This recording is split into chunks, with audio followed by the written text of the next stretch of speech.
And we're going to stop right there. Welcome to an episode of Chew the Fat on the Outcast Creative Channel. This is where we pick a subject and talk about it to death, for better or worse. Joining me this evening is my compadre, the Inside Man. Shalom. And, shalom. Shalom. That's quite appropriate.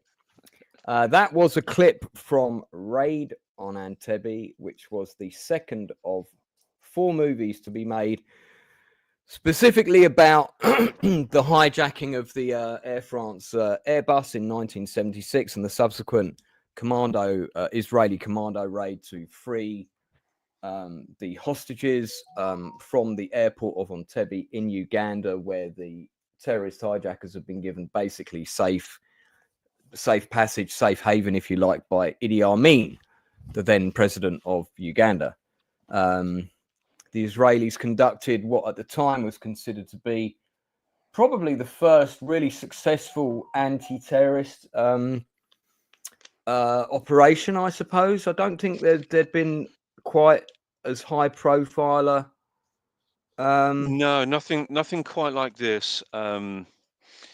I mean, personally, I still think that this is probably the greatest hostage rescue that's ever been accomplished. And it certainly became the model for all subsequent hostage rescues by all special forces. You know, this is still studied by people like GSG-9 and the Special Air Service as part of an integral part of their training. So, you know, it's a fantastic example of how to do things right, you know, and the way this was planned and executed. There was, I mean, you can read more detail about it. There's been a couple of books published. The most recent one, which actually only came out a few years ago, Operation Thunderbolt by David Saul. Right. I've got a copy of that. That was the book that formed the basis for the script 7 Days in Entebbe. It's considered to be the most accurate book on the subject, but you know, we'll get into some of that in a minute. Yeah. It's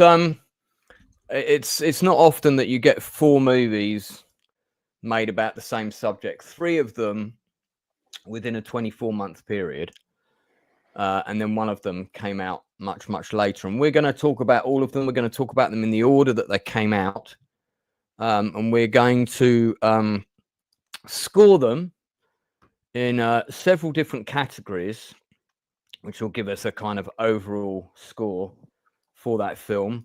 And we will see which is the best Entebbe film, which is the one you should watch.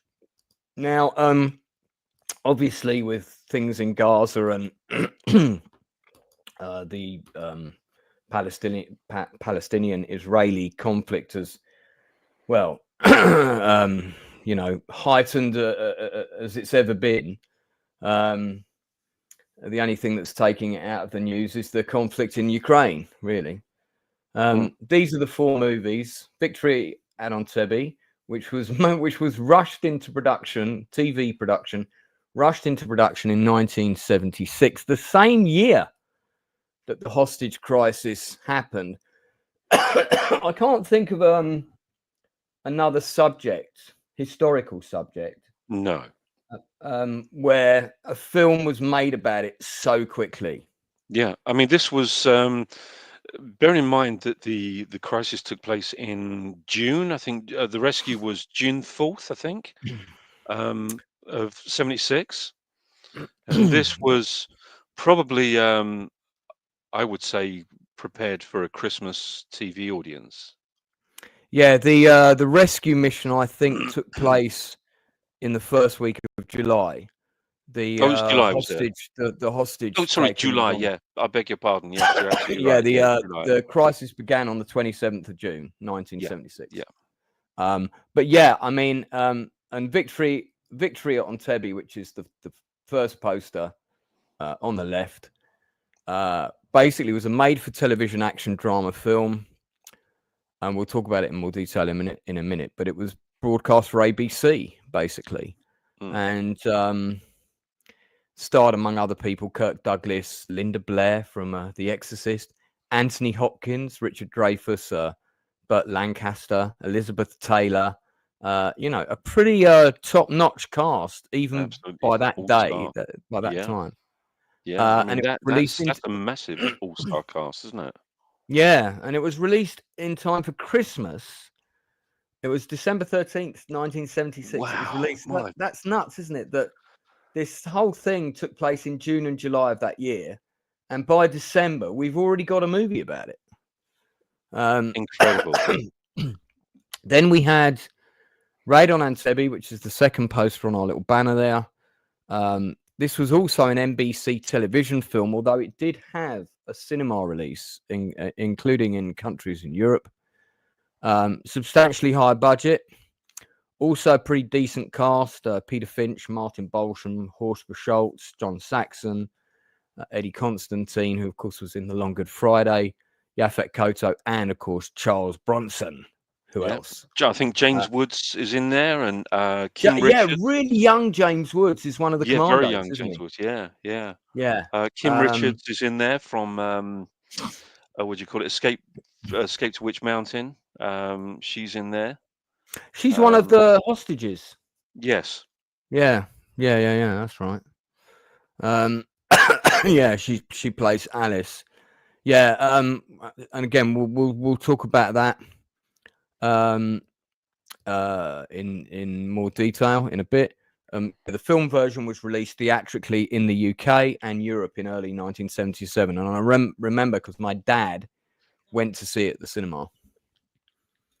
So when it came out on TV, which I think was probably about a year later, wasn't that long afterwards, and it won a Golden Globe, best feature film, best motion picture made for TV. Wow. And it won outstanding cinematography at the Emmys that year, and a sound editing thing. Interesting. Yeah. And that was a sequence from Raid on Entebbe that I showed at the beginning. Then we had Operation Thunderbolt, which is the actual name of the operation. That release date for that was March 1977 in Israel.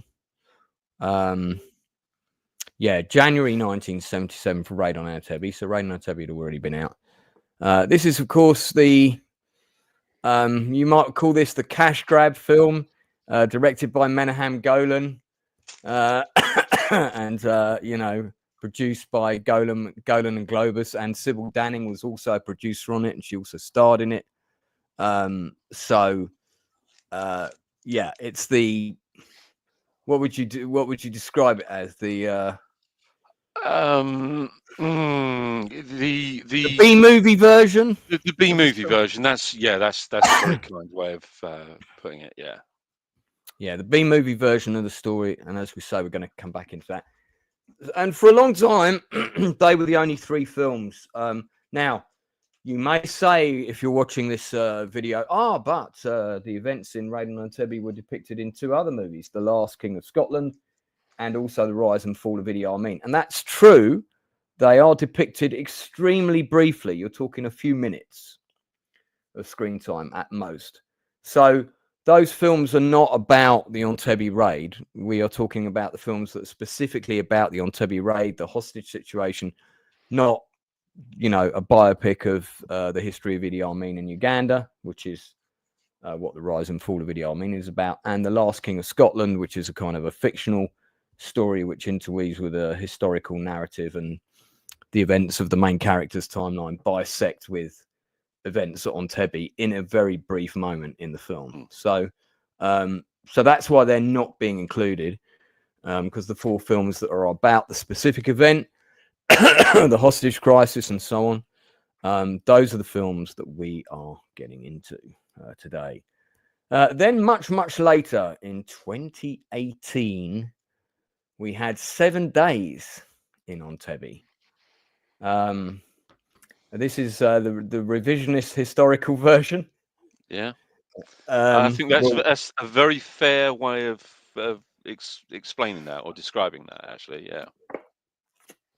Yeah, it starred Daniel Brawl and Rosamund Pike, who are 2 excellent actors. But we'll get into it. That adaptation is, I think, it's largely based on the most recent book covering the events, which was written by David Saul, not to be confused with the actor David Saul from Starsky and Hutch. I do have that book. I bought it the week it came out, and it's a decent book. It's a good book about the events. I think this film was released in some territories as just Entebbe, and in other territories as 7 days in Entebbe. And we'll get into it. But of the 4 films, it actually had the highest budget. Although a budget of 9.6 million in 2018 would probably be not that far from the Raid on Entebbe budget if you upscale the prices and everything. Yeah. I would think. All right. So just going to say hello to people in the chat. James Woolard says, I've only seen 7 days in Entebbe. Was okay, nothing more. Yeah, well, we're here to steer you in a different direction. Where's Delta Force? So Delta Force is a fictional film, mate, that is not about the events in Entebbe, nor that specific hostage crisis. It was inspired by it, but it's not. Because the Entebbe raid even gets mentioned in Delta Force. Yeah. There's that line where it's last time it was your turn, now it's our turn. Remember that bit? Yeah. Saul David, thank you. Not David Saul. Thank you. I got the name of the author wrong. So I am quite hungover today, guys. So you have to forgive me. Some mistakes are going to creep in. But Mega Croppy, you're very welcome to the channel. I've not seen you in the chat before. Appreciate you being here. Appreciate you spending your time hanging out with us this Sunday evening. It's Sunday evening in the UK, anyway. All right, so we're going to go through these films in the order they were released. And on a scale of 1 to 5, we're going to score them as follows. Historical accuracy, the casting and the standard of the acting, the score and the music, the depiction of the Entebbe raid sequence. So in other words, the sequence that we're all kind of waiting to see, which is the rescue from start to finish. And then the 5th one, overall, how entertaining was the film? How gripping was the film? Were you engaged? That kind of thing. All right. So we're going to do Victory at Entebbe first. Now, I actually hadn't seen this film until it turned up at a video shop I worked at, and it was a VHS clamshell box, Warner Home Video. And I saw it, and I thought it was Raid on Entebbe, so I took it home, and I realised it was a completely different movie. Yeah. So we'll talk a little bit about the history of it. I'm going to get the IMDb page up for everyone. It's funny you say that, though, Lance. I had exactly the same experience with this movie. I hired this from a video store, and I thought it was going to be Raid on Entebbe, which I had seen previously, and of course, but you probably saw it when you were quite young, and you thought, I want to see it again. Yeah. Exactly the same for me. So, okay, Victory at Entebbe. So this was the background to this movie is that it was a TV movie, so it wasn't released at the cinemas. So it was shot on kind of a weird format. It doesn't look particularly filmic. I mean, it's not quite as bad as Crossroads, but but it's a made-for-television drama for broadcast on ABC. And like I said, the important thing to remember is that these events took place in June and July of 1976. And this film was shown on television in December 13th, 1976. So I'm hard pressed to think of a historical event that has had a dramatization made of it for film and TV in such a short space of time. If anybody in chat can think of one, please shout out, because it might be that there has been one, but I can't think of one. So that of itself is quite extraordinary. It was filmed it was shot on videotape, hence the quality looks weird. Entirely shot at Burbank Studios in California. Later, the videotape was transferred to film for distribution, giving this slightly stilted visual style of a studio-bound TV drama, but with a film-like look. And big Hollywood names were basically cast. So shooting on video shortened the production time, allowing the film to be ready for television less than 6 months after the event that inspired it. So this was clearly all about we want to be first, because they knew there was another film in production by a different by rival TV station, so to speak. So they pushed to have this out first. This is the speed of that. Sorry to interrupt. The speed of that that's a classic definition of what really does define an exploitation film. Yeah. Elaborate further. Well, basically, what it is as soon as there's a public event, any kind of a major sort of international event or public event, then you have all of the exploitation movie directors and movie studios that will seize on that, or if there's if there's a craze or some kind of interest in something, they will seize on that immediately and get something rushed out as quickly as possible. A bit like when Star Wars was very popular, suddenly all the Italian were trying to make the next Star Wars on a cheap budget. Exactly that.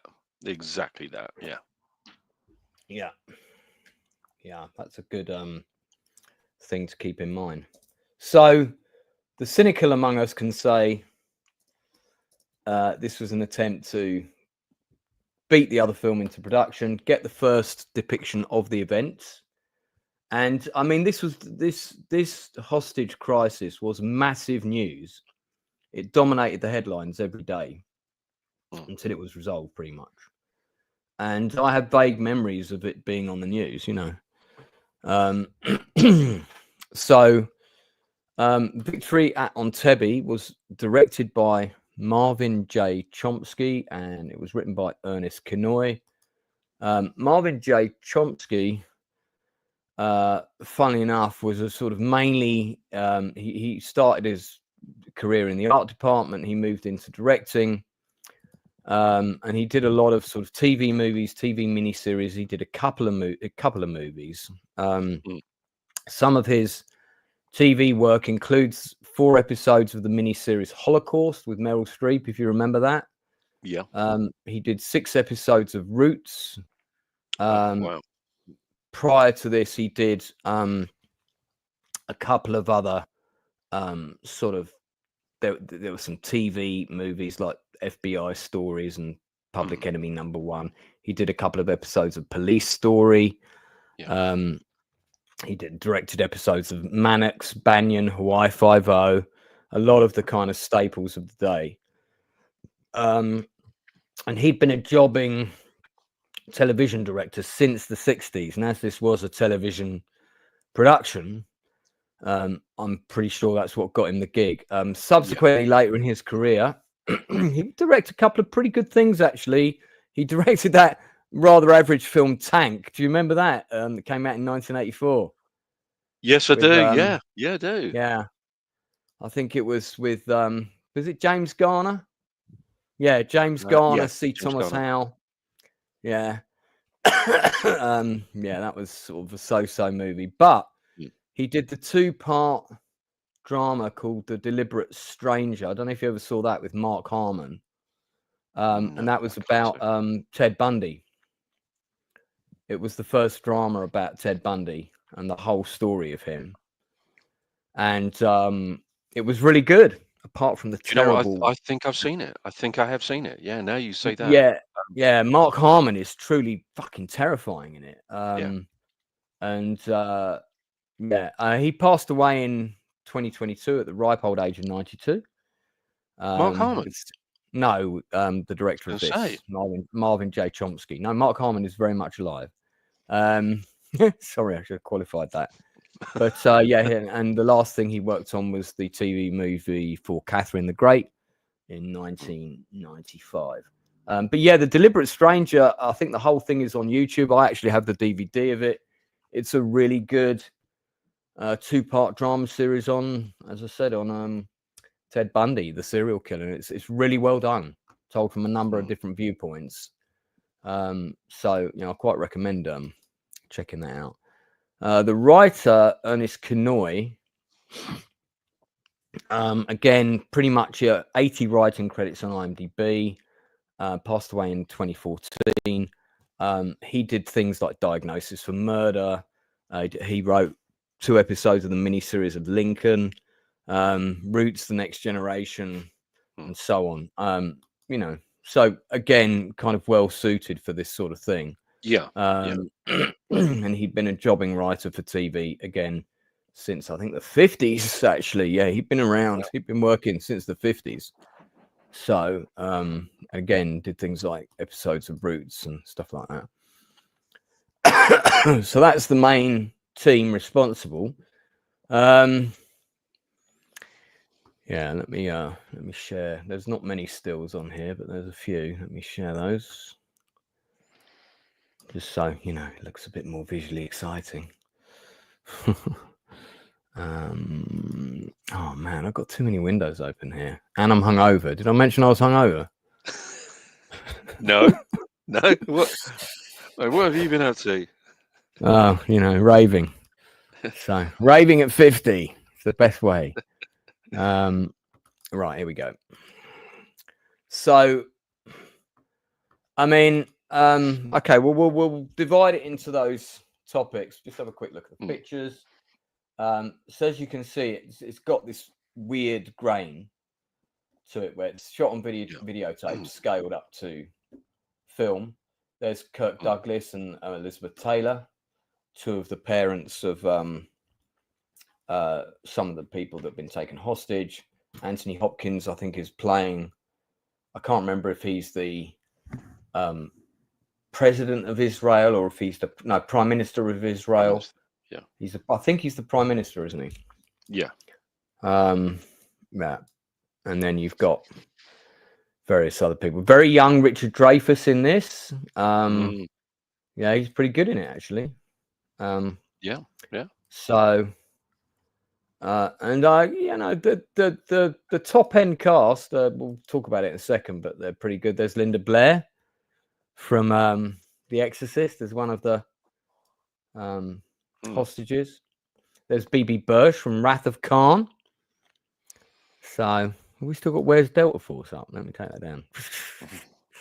Don't want that all the way through the screen.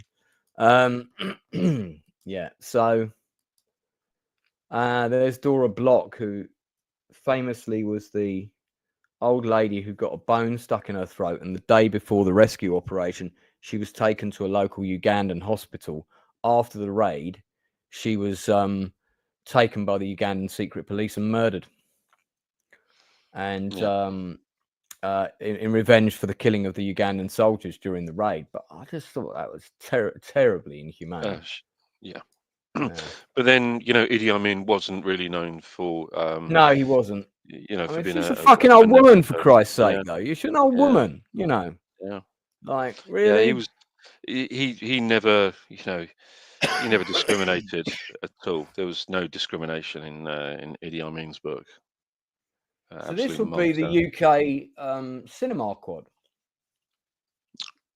Wow. So maybe it got shown in some cinemas. I don't know. Yeah, but that's definitely a UK cinema quad. That's a 30 by 40 inch. Yeah. Poster. But that might be the cover of the VHS video I've got. Although I seem to recall Control Tower was on the cover, but anyway. So yeah, okay. Victory at Entebbe. So the first one to the plate Historical accuracy of this film on a scale of 1 to 5, 5 being highest. I would say overall it does a pretty good job. I think one of the things that the film does best is shows the conflict going on at home over the struggle that the government are having in terms of managing the media and managing the families of the people who've been taken hostage and the demands of the families. That's one thing this film covers pretty well that maybe the other films don't explore so much. But the top class actors are doing their thing. In terms of like major historical faux pas, did you pick up on any? No, I mean, I think that most of the now we have to remember there's one thing that we have to remember about the first three movies, and it's a very, very important thing to remember about the first three movies, and that is not all of the information had been released at that time. That's And true. it's only in recent years that we now know from Saul David's book in particular, which is a very good book, and I'd agree with you on that. That now we have more and more information that has been released by the by Mossad about the operation, much of which was secret up until the mid 2000s, I believe, mid to late, sort of 2005 to 2010. Then all of the information started coming out a little bit more. So this can be excused for not having all of the information at its disposal, but it does hit every single one of the historical bullet points. And I think that's a crucial thing to have done. Snorter Poopers Cuba says, if I remember rightly, Victory at Entebbe had the IDF wearing a lot of inaccurate insignia, looking very American, and had obvious C-130s from California. All of that is correct. In fact, that's why I've got this still up. Their kit and everything is completely wrong in the raid sequence. And some of the guns are not the same. But again, that information wouldn't have been readily available to an American television production studio. There would have been a lot of assumption, I think. Yeah, I mean, in terms of the actual events portrayed, I think they were, from what I know about the situation at Entebbe and the raid itself, were pretty accurate. I don't think they strayed too much. No. Obviously, you have personal stories, and you have to have an angle whenever you're doing an adaptation of anything. You have to have an angle and have personal stories and personal relationships in there to give you, to give you people to root for. And their personal and private situations. So you have to have characters to root for. As if we, really would need that in this situation anyway. But it is a TV drama. I think it did the job well of hitting every single one of the historical points that really needed to be made. Yeah, I like it. All right. So, historical accuracy, we could give it what, 4 out of 5, because obviously they got some things wrong. Yeah, I mean, I think it can be forgiven for things like inaccuracies of uniforms and those kinds of things. I mean, that's not part of you still get the gist of what happened. They could be wearing clowns outfits and you'd still get the gist of what happened. You'd still know exactly what the raid was about and the situations involved. So it doesn't matter. I mean, to me, it does. It kind of matters from somebody who's a bit of a nitpicker. I like to, I'm quite pedantic in terms of things like that. But considering at the rate this was rushed out, I think they did an incredibly good job, and I think a 4 is with all the information that they had at the time. I think it's a very, very worthy score. Yeah, I think it's fair. They got some things wrong, but I don't think there were any major gaffes. No. So yeah, so 4 out of 5 for historical accuracy. Casting. One of the things that's always interesting about the Entebbe movies, because of course Idi Amin played a key role in, he wanted to be seen as the negotiator. He kind of wanted to put himself in the international political spotlight. So he's a key character in this story. I mean, he collaborated with the hijackers. Now he's played by Julius Harris in this film, who of course was our man in Live and Let Die. Yeah, Teehee. With the claw. Yeah. And you know, quite a scary looking dude. He did quite a good Amin, I thought. Yeah, he did. And he's one of those actors that excuse me, one of those actors I'm a huge fan of, Julius Harris.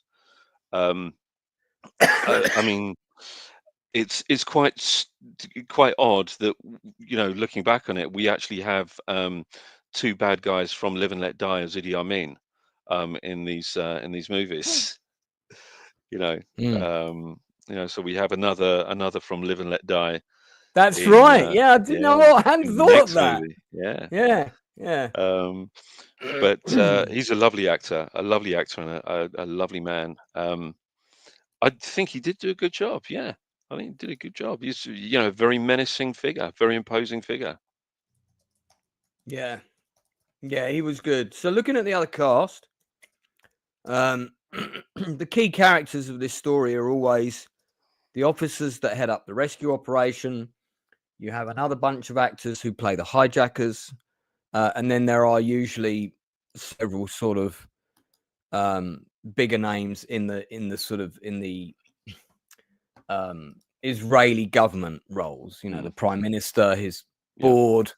There's usually one actor playing the leader of the rival party, and I think they decided to put politics aside and unanimously agree to greenlight the operation. There could be no dissent whether it was successful or not. So looking at the hijackers first, you had Helmut Berger playing Wilfred Bose. He did a pretty good job, I thought. And actually probably is one of my favorite interpretations of that character. Yeah, it's actually one of my favorite names as well, Helmut Berger. I won't ask why, but yeah. I wouldn't say it's one of my favorite meals, but you know. Well, indeed. Let's not go there. So you had Bibi Bursch played the sort of German, almost Nazi-like terrorist. She was pretty good, I thought. Yeah. Burt Lancaster and Elizabeth Taylor. Kirk Douglas and Elizabeth Taylor played angry parents. As I said, that was a side that you didn't get to see much of in some of the other movies. Linda Blair was one of the passengers. Burt Lancaster was Shimon Peres. And Anthony Hopkins was Prime Minister Yitzhak Rabin.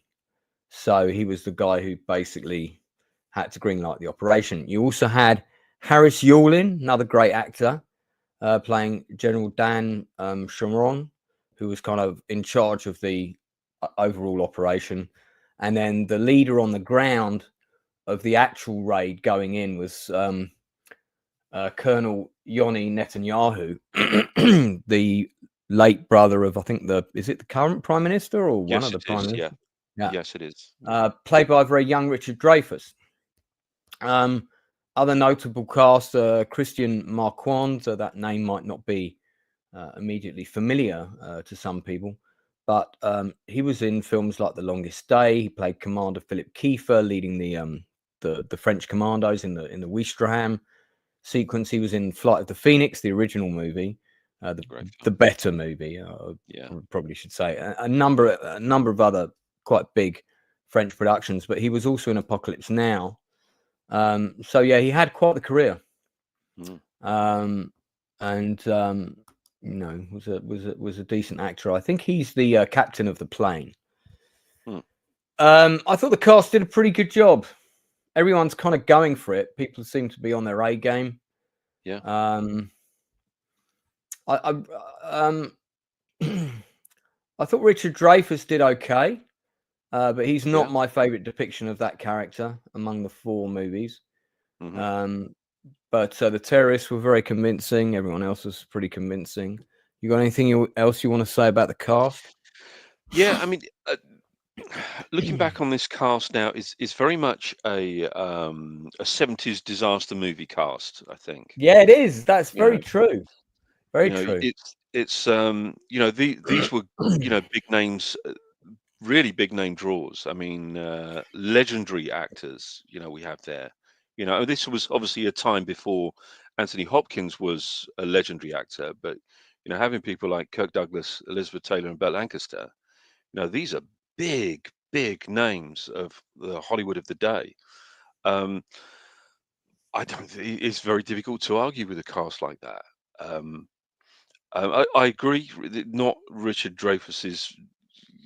I mean, he was good, um, but not the best portrayal of that character. No, yeah, I agree. Um, yeah, but all I think, I think they're a good cast. They're a very, very good cast, actually. I mean, Yeah, it's a dream cast, isn't it? It's a kind of a dream cast there. I think of all the casts of all 4 movies, this is the A-list cast. Oh, So wow, yeah. clearly they didn't hold back on the paychecks for the cast, for the budget of this film. The budget, incidentally, for this movie, let me see if it's here. It is not here. So I don't know what it was, but I'm betting that the A-list actors got a nice payday out of it. I'll bet they did. So I'd give the cast 4 out of 5. Yeah, strong cast. Not absolutely perfect, but pretty good cast. And actually, the cast really do sell the movie, because it does feel. Unfortunately, the movie, especially when you watch it now, and I don't think it's ever been released on DVD. Like I say, I've got the VHS and I still have it. It does feel very cheap, the look of Yeah. it. Yeah, I think because it was, as you say, this was made on VT. It was recorded on VT, and what we have to remember, certainly in the UK, is that the American TV was 5. I think it was 525 lines, and we had 625 lines, didn't we? So we had superior pictures over here. Ours was crisper, but the Americans had they had 100 line in their TV format, less than us. So there was always going to be some kind of degradation of any viewing, really, any sort of visuals, really, when it came to British TV. It doesn't look the greatest, and I think you pointed something out prior about everything being shot at the studios, and it looks like it. It does. It Yeah, does you look can quite really tell. fine. Even some of the exterior scenes were shot actually inside Mm, hangar yeah, studios, yeah, including most of the airport stuff. I mean, it was all predominantly shot in Burbank, yeah, um, yeah, So yeah. So I mean, the acting stands well the test of time, but yeah, the other aspects of the film maybe not so much. The yeah. music for this film. Yeah, Sorry, you were going to say something. I was gonna say. I think 4 out of 5 again is a pretty good score. It's not. In terms of cast, it's not tip top. It does. The only thing that it really suffers from is a particular style of acting of that time. Mm-hmm. Um, that is it does feel like a TV movie, and it's acted like a TV movie. Yeah. So I think 4 out of 5 is pretty fair. Yeah. The score for this film, which was I'll call it adequate. Mm. Bit of interesting history. So the theme music the composer was Charles Fox. Right. And Charles Fox was the guy who, among his other credits, composed the music for Killing Me Softly with his song in Really? 1972, which is when the original song was made. Of course, that song didn't do that well at that time. It was turned into a #1 hit by Roberta Flack in 1973, and then again by the Fugees, most famously in 1997. So that's one of his early sort of well-known credits, but probably one of his most famous music tracks is for the Love Boat. Do you know, I thought I recognized the name, and I'm sure he must have done loads of TV, but yeah, the Love Boat. Yeah. He also did the scores for Barbarella in 1968. He did a fair number of B movies, including Bug. He did the score. He did the score for Foul the William Play. Friedkin. Is that the William Friedkin Bug? Is it Let me William just Friedkin? check. 1975.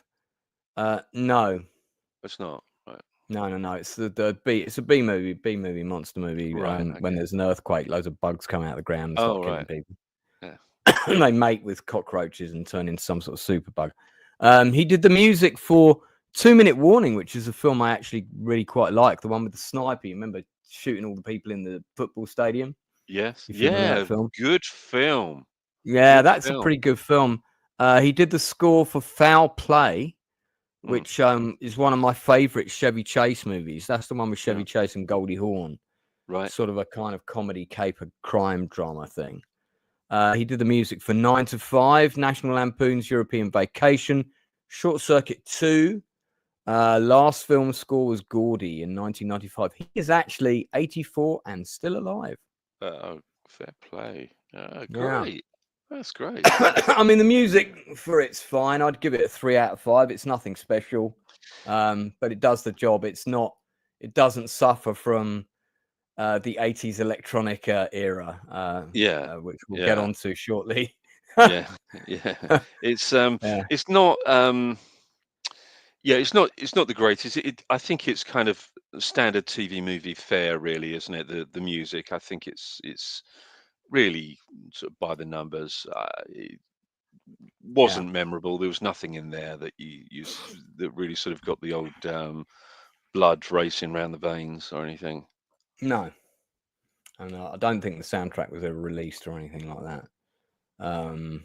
Okay, so that brings us to our fourth category, which is the depiction of the Entebbe raid sequence. I thought the depiction of the raid was adequate, but it was not particularly. It was all right, but it wasn't particularly gripping. It was rushed. It felt to me. Yeah. It was okay, but it was rushed. It felt rushed. Not a lot of tension. I was quite sad when Richard Dreyfuss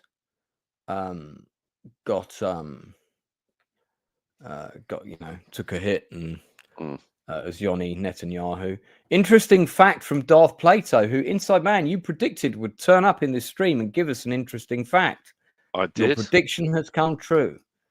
The Ugandans executed 245 Kenyans living in Uganda after the raid in retaliation for Kenya giving aid to Israel. Yes, of course, because Kenya allowed the planes to land and refuel.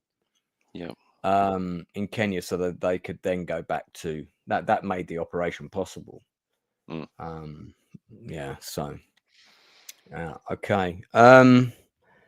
So I give the depiction of the raid. I couldn't give it higher than a 3 out of 5, and I'm more leaning towards 2.5, to be honest. Yeah, I mean, I was going to say around about the sort of 2 mark because it was I was think actually 2. quite underwhelming, wasn't it? It was very underwhelming. And it's a shame because that's the point that everything leads to, you know. We're waiting for that incredible moment, but sadly we didn't really get we didn't get the payoff, did we? You've got lots of big actors, gestating very wildly all the way through the film, but they're their bluster doesn't live up to the action that we get at the end. I think it's fair to say. Yeah. Okay, so overall out of 5 on this film, where are you in terms of its sort of entertainment value? I mean, I could give this a 3 actually. It's watchable.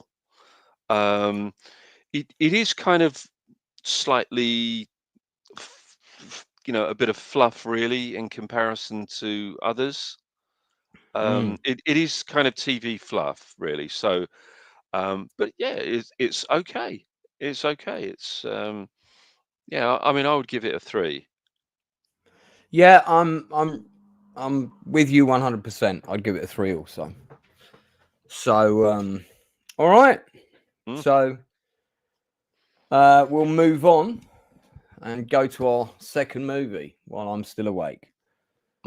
So, the second film, and perhaps in some people's minds, the most memorable, was Raid on Entebbe. Now, Raid on Entebbe had a considerably larger budget than Victory on Entebbe. It went into production not that long afterwards. Came out the following year, early the following year. So again, this is very much a film in production whilst events are still very fresh, while events are less than a year old. And interestingly, it was directed by Ivan Kershner. That Yes, name that's may right. sound, Yeah. that name may sound familiar to some people. He started his career with Roger Corman.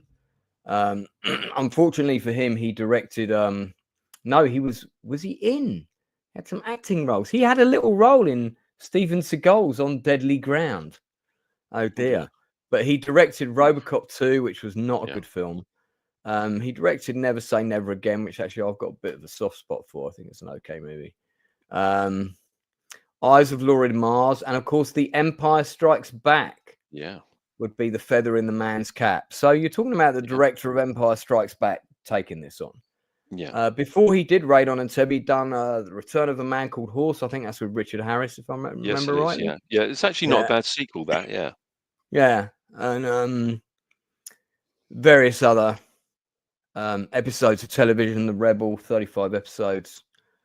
Philip Marlowe, things like that. Before moving into feature films. So yeah. So the writer of Raid on Entebbe is Barry Beckerman. He's got died relatively young, 1996, at the age of 53. He was a producer on Red Dawn. I did not know that. And his credits are not that many, by the looks of it. 5, from what I can see here, Against the Law, and so on. So, and I mean, it seems to be a big gap as well between doing Raid on Entebbe and doing anything else. Yeah. So, curious to know what the story is there. Okay. Right, and then another first-rate cast, perhaps not as bigger names as the previous one in their day, but so you still had some that were as big. Martin Balsam, Charles Bronson, Peter Finch were all pretty big names at that time. Oscar Schultz was kind of, known for The Magnificent Seven. Yaphet Kotto had not yet done Alien, so was still kind of relatively unknown. John Saxon had been doing the rounds on television for a long time. You got Robert Loggia in there. And it's interesting, isn't it, that Robert Loggia is in this movie and Harris Yulin is in the other one, and they were both in Scarface in the same scene. Yeah, that's right. Yeah. I got Teague Andrews playing Shimon Perez. Now Stephen Macht, who played Lieutenant Colonel Yoni Netanyahu. I found him on social media, and I wrote to him and I asked him if he would been up for coming on, but I didn't get a reply, sadly. Yeah. But he's still around.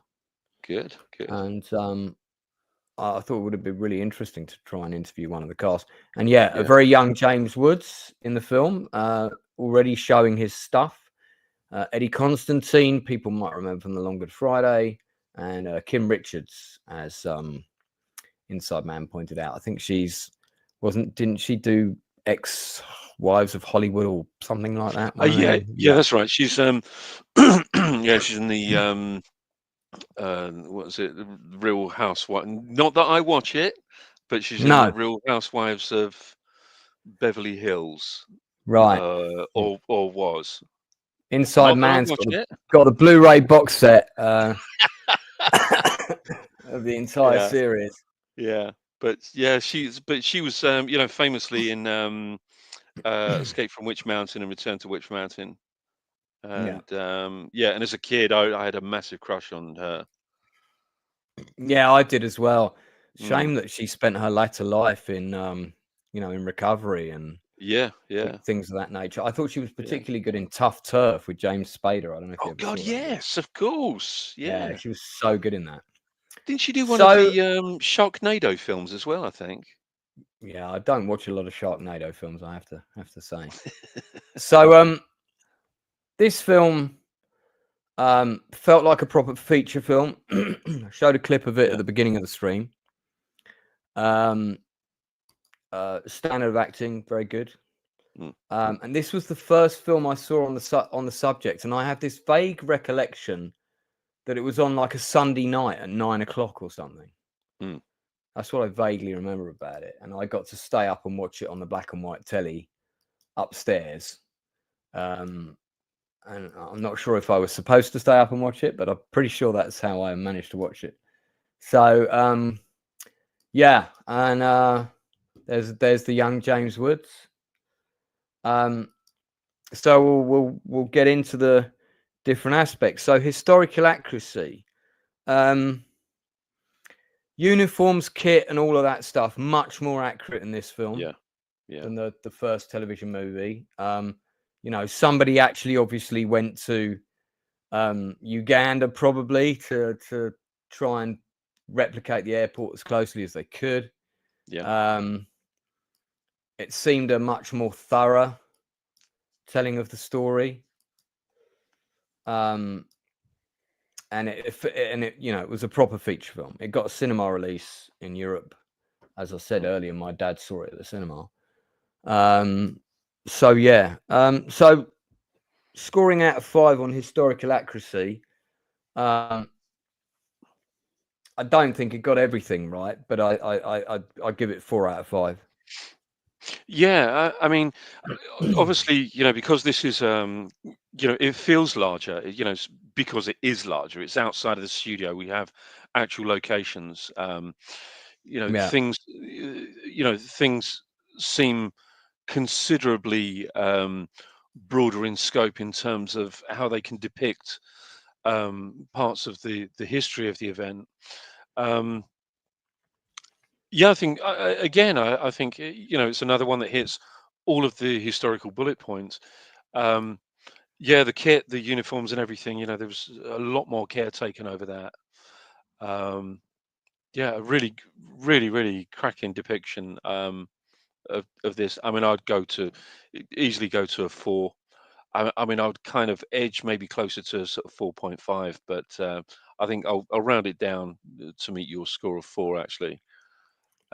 Because you're right, it doesn't get absolutely everything, spot on, but we have to take into consideration that not all of the information was available at this time because it was such a short span of time after the event. I mean, this film went into production in November of 1976.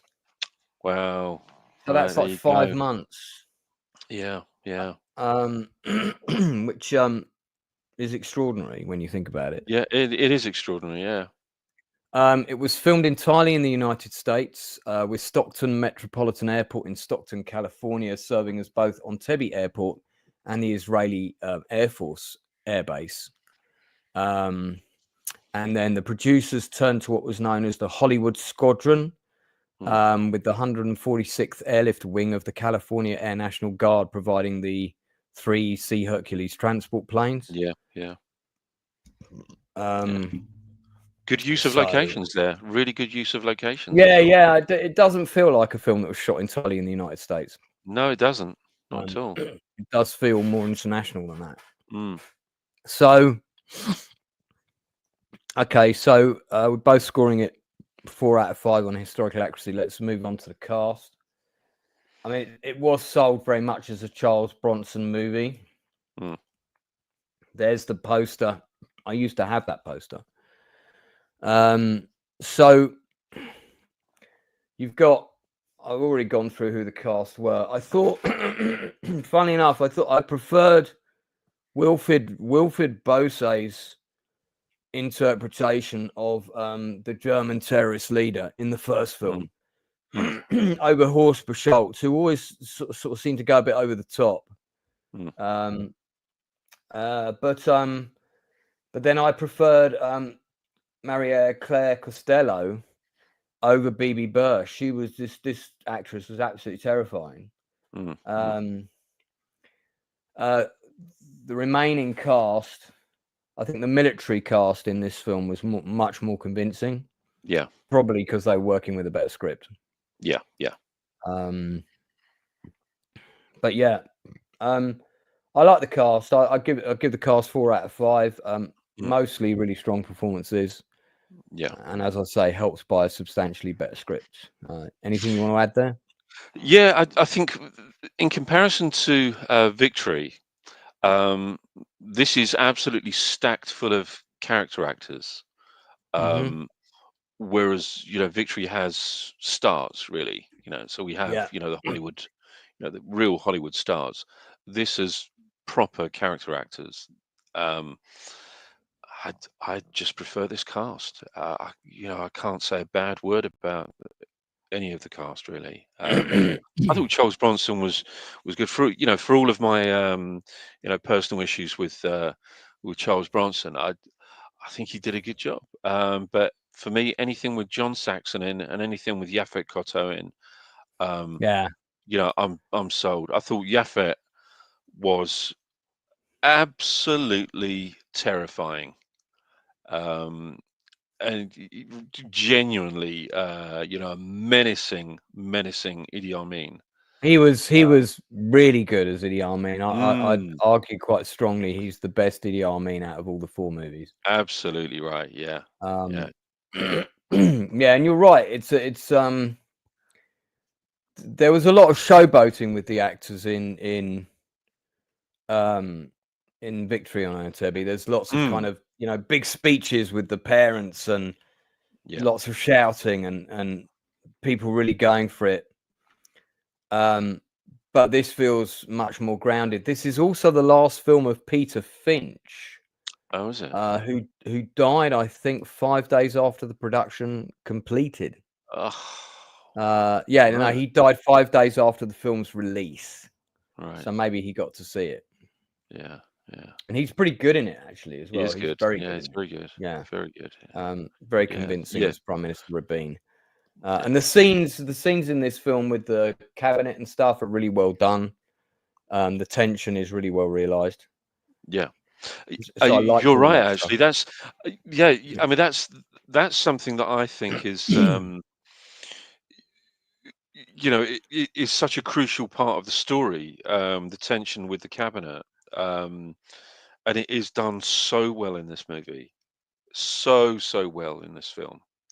I like that. I really enjoyed that part of it, because obviously we have political tensions there, and they've already suffered so many other terrorist attacks prior to this. There was one 2 years prior where I think a high school was attacked by terrorists in Tel Aviv, I think, and obviously the Munich Olympics 2 years prior to that.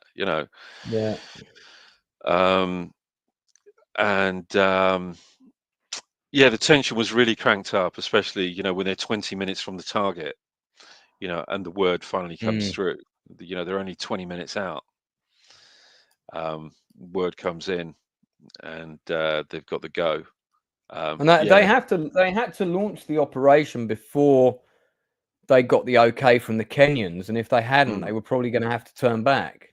Yeah. So the only way to gamble on the operation's success was to launch now, hoping they were going to get an okay from the Kenyan government to land and refuel after the operation. Yeah. So that's quite a, the word comes that the Kenyans have agreed while the planes are in mid-flight, I think. Yeah. Just coming up to the point of like no return, which is pretty interesting. Yeah. Have the Oscars started yet? I'm seeing Oscar posts everywhere on Twitter. I don't know. Doesn't it start over here? I think we'd start getting it around about sort of about 1 a.m. something like that. Is it? Yeah, I'm definitely going to be asleep by then. I've only had about 2 hours sleep. Yeah. So, all right. Let's move on to. So that was the casting. Now, one of the things I really do like about this film is the score. It's done by... music is by David Shire. Oh my goodness, one of my favorite composers of still all going time. Strong at 87. He's still alive, born in 1937. He did the score for the Wizard of Oz sequel, The Return to Oz, if you remember that movie. Yes, I do. I worked on that.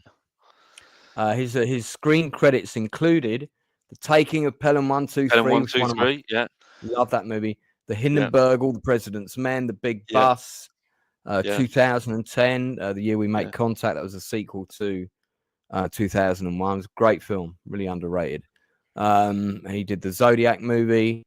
So this is a really experienced composer. I remember that B movie, Killer Bees. Do you remember that? Yes, a bit like Swarm, but made for television. Yeah. He did the score for that. I remember watching that on TV. So one of the reasons I played the clip that I played at the beginning is it's got that wonderful piece of music that they play both during the raid, at the beginning of the raid, and also when they're prepping for the raid. David Shire was married to actress Talia Shire. So was he really? Yeah. Well, from 1970 to 1980.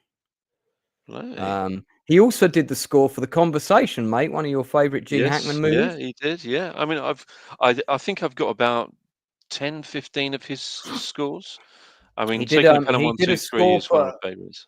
He did a score for Apocalypse Now, which was rejected.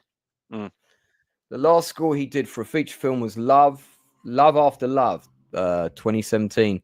He did a number of theatre credits as well. Funny Girl, Baby, Big. I'm guessing that's an adaptation of the movie. Saturday Night Fever, aspects of that, and some off-Broadway stuff too. So I really like the score for this film, and it's my favourite score of all 4 movies. Yeah, by far. I rate the music 5 out of 5. Absolutely, couldn't agree more. I mean, he's such a great composer. I mean, Taking a Pelham 1, 2, 3. It's a score that I listen to constantly.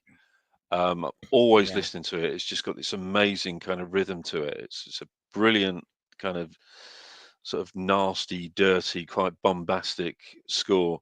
And he's such a competent composer.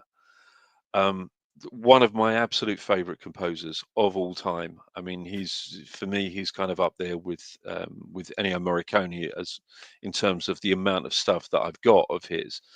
5 out of 5, with a big gold star stuck on the end of it. Yeah. Just going to mention as well that this film won a number of awards. It won Golden Globe for Best Motion Picture Made for Television. And even though it was made for television primarily, as I said, it did get a cinema release in Europe. It did all right. It got Outstanding Cinematography in entertainment for a programming special. That's a long-winded category. That was an Emmy, and it got film editing, film sound editing Emmy as well, and it was nominated for a number of other things. Yeah. Peter Finch was nominated for an award. So was Martin Balsam. So was Yaphet Kotto. So yeah. Depiction of the Entebbe raid sequence. 5 out of 5 for me, hands down. Yeah. Couldn't argue with that at all. I mean, it's good. It's again, it's a very, very tense and frenetic depiction of the raid, and you can imagine it being precisely like that. I mean, it's obviously not everything goes according to plan. Nothing ever does. But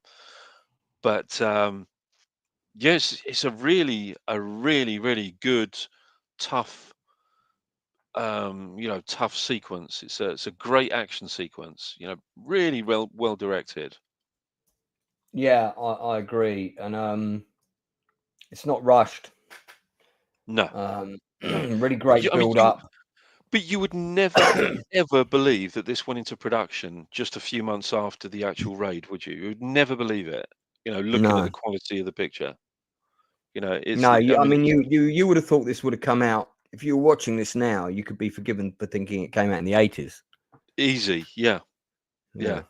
And that they had a long period of pre-production on it, because it's a well-planned, well-executed film. So, overall, how entertaining was it, etc., etc. 5 out of 5 for me. 5 out of 5 for me. Yeah, this is my favorite. I mean, I love it. I really do love this film.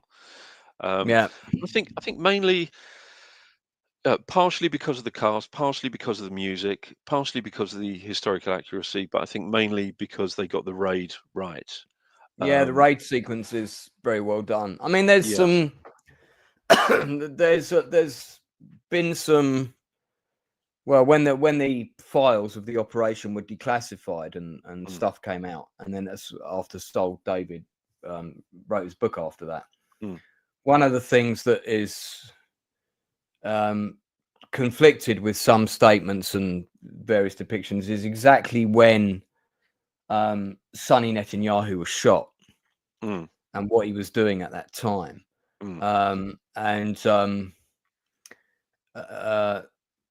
The depiction in the final movie, which we'll get to in a bit, is him. He gets shot just as he's peering around from the side of the control tower, the building next to the control tower, and about to move forward. Whereas in all the other movies, he's depicted as getting shot as he's leaving after the hostages have been freed. According to Saul David's book, the more recent depiction of that timeline is more accurate. I can't say, I wasn't at the operation. It's whether you believe his sources over some other statements, but I'm inclined to believe the man's done his research, and that's probably true. Which kind of makes his death seem less heroic. He's not coming out of the building like, we've freed all the hostages. Suddenly somebody shoots from the control tower. He's hit. Whereas maybe the reality was he was hit on the way in and sort of stepped out when he shouldn't have done. But who can say?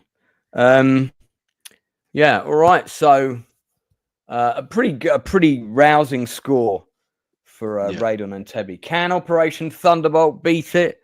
The Menaheim, Golan and Globus production. You can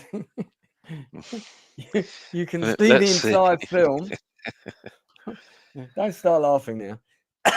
You can see the entire film on YouTube, and I did watch it again for the second and only time that I'll be watching it.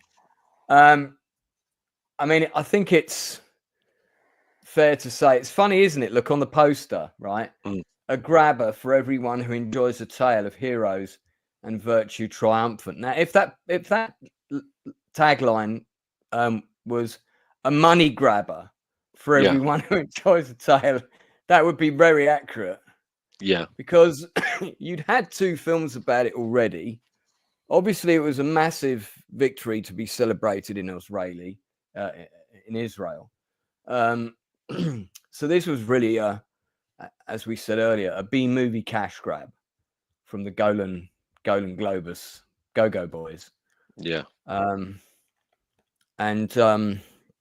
let's just get into some of the details about the film before we cast our gavel. So, it was directed by Menahem Golan. It starred Klaus Kinski and Sybil Danning were really the only sort of 2 what you would call Western names. They both played 2 of the terrorists. Then you had a whole predominantly an Israeli cast playing the rest. Known faces from Israeli television and homegrown Israeli movies. Mm-hmm. And then you also had Idi Amin sort of took a bit of a back seat on this one. He's in it, but he's played by a guy called Mark Heath, who never really went on to do anything else much notable, and his scenes are not as, shall we say, they don't land as well. Interesting though, in this film, Rabin Shimon Peres, Yigal Alon, and Gad Jacobi, who were all people involved in the events, either at a sort of cabinet level or whatever, they all played themselves in the film. Like the others, it went into pre-production shortly after the actual raid had taken place, and they tried to land Steve McQueen in the leading role, but the project collapsed. So that's interesting, and it was at that point that Golan and Globus took over the production. So it wasn't their film initially. So that's interesting. That's interesting. It is, yeah. So this may have in fact been. It might have been the film that went into production first, but unfortunately was stirred out the gate because the film collapsed, the financing collapsed. I guess the financing depended on Steve McQueen playing a lead role. He didn't play a lead role. Money wasn't there. So it was well received in its native Israel, somewhat successful overseas. I saw it once on British TV, can't remember when, and I've seen it the second time on YouTube. It came out in 1978 in the UK. It was released in March of 77 in Israel. Already said it was directed by Menahem Golan, written by Ken Globus, Menahem Golan, and Clark Reynolds. Sybil Danning was also a producer on it. I guess that was part of her contract. Yeah, so historical accuracy. I mean, again, it doesn't stray from the events. It doesn't. It just interprets them slightly differently.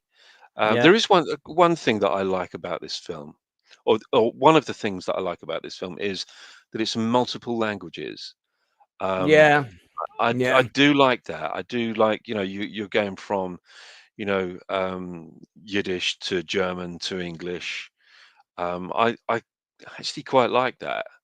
Find it quite charming, really. And it gave me a sense of, that's what gave me a sense of it being accurate. But again, like I say, I mean, they hit all of the major points of historical accuracy without straying too much. Everything's there. It's just done slightly differently.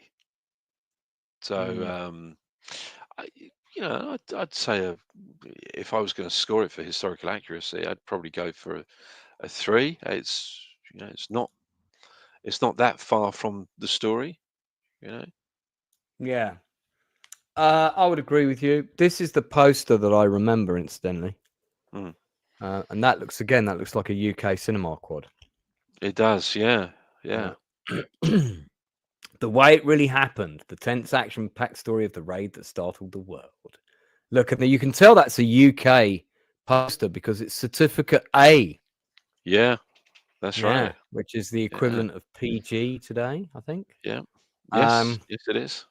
Darth Plato says for $5, thanks for your generosity, Darth. Are there any other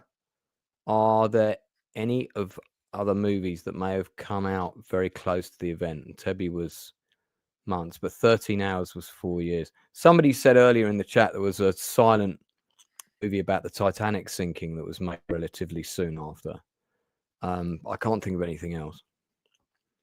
Because these movies all went into production within 5 months of the events.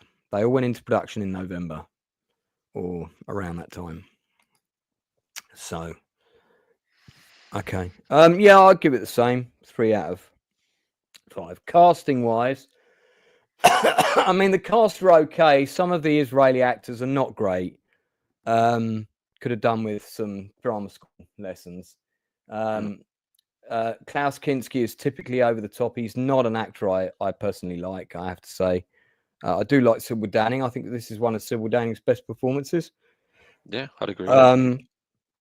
Yeah, I think so. Because she doesn't get to play many serious roles, you know, especially not after her big boob role on Battle Beyond the Stars. No. But who can forget that? Yeah, I think the cast in this is pretty weak. I can only give it a 2 out of 5.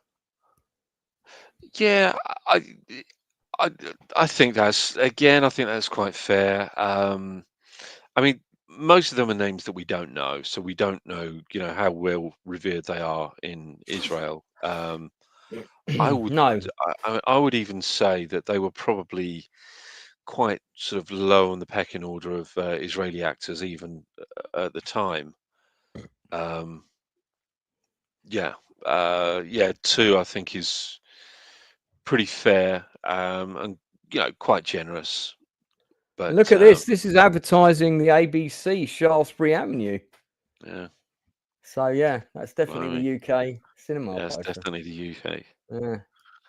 Got some other interesting interpretation posters here.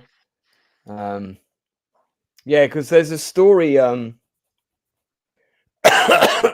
in the Go-Go Boys documentary, the rise and fall of Canon Films. I forget what the whole title was. You'll know. Yeah. And it's the story where one of I can't remember who's talking. I think it's a production coordinator or something like that, is saying they were shooting the scenes with the Hercules taking off, and the pilot leading that said, we're done. We can't do any more takeoff. Oh, that's right. Yeah, today. yeah. And Menahem Golan grabbed an Uzi machine gun and threatened him and said, "Get back in the fucking plane. You're doing another take." And he did. Yeah. So Yeah, that sounds about right. With an iron fist. Writer Albert Lanier, who I haven't seen in the chat before, welcome to the channel, mate. If you haven't subscribed, please do so, and thank you for spending your time with us.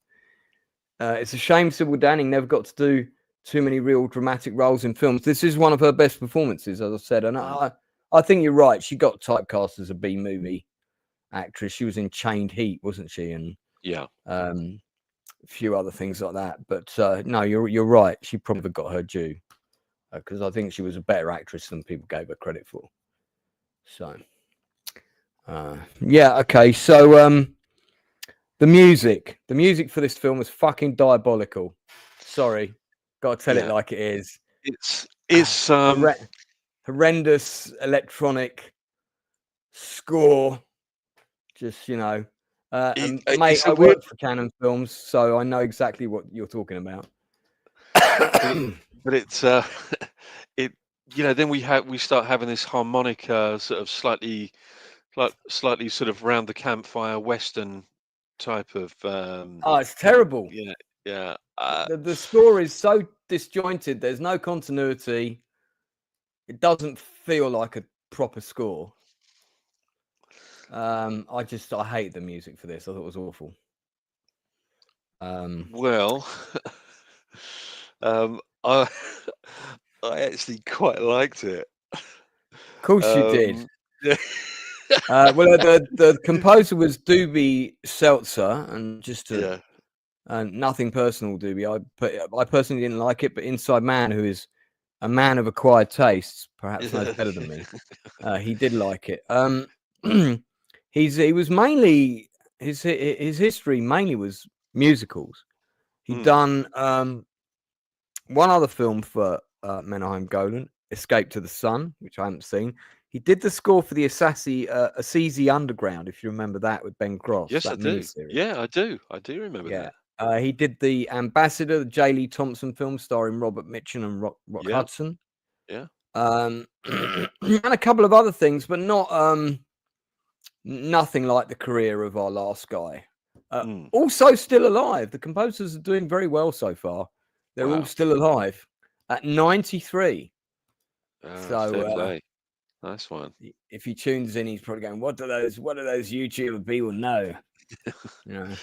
Yeah, Menahem Golan gave me a keyboard with 6 keys in it and a thing to do the notes. Harmonica. That was my budget. But I quite like it. And I like some quirky music. I mean, there are places where it feels like it doesn't fit, and it was just, it was music that was composed, and Menahem Golan has just sort of dropped it in. But in a strange way, putting that harmonica in, that almost sort of country and western harmonica, something out of a 50s, 60s western, it kind of made sense to me, because it felt like it was, they were almost comparing it to one of the big westerns. It felt like that. And I do like my odd scores. I do like the really strange, odd, quirky scores. But I could probably only give it absolute tip top, probably a 3. Okay. Depiction of the Entebbe raid sequence. I'm going to let you go first on this one.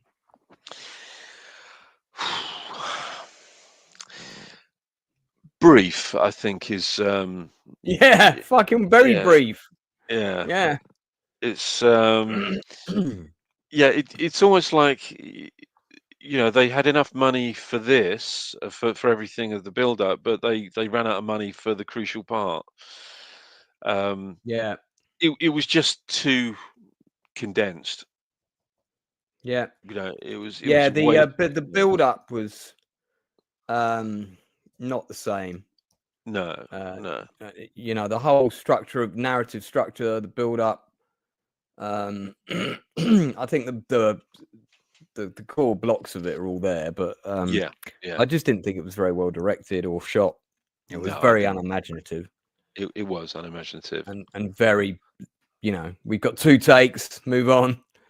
Got maximum 2 takes, I would say, wouldn't you? Yeah. So I can only score that a 2 out of 5. Yeah. That's generous. I mean, I think. Yeah, I think you're being really generous there. Would you give it a 1?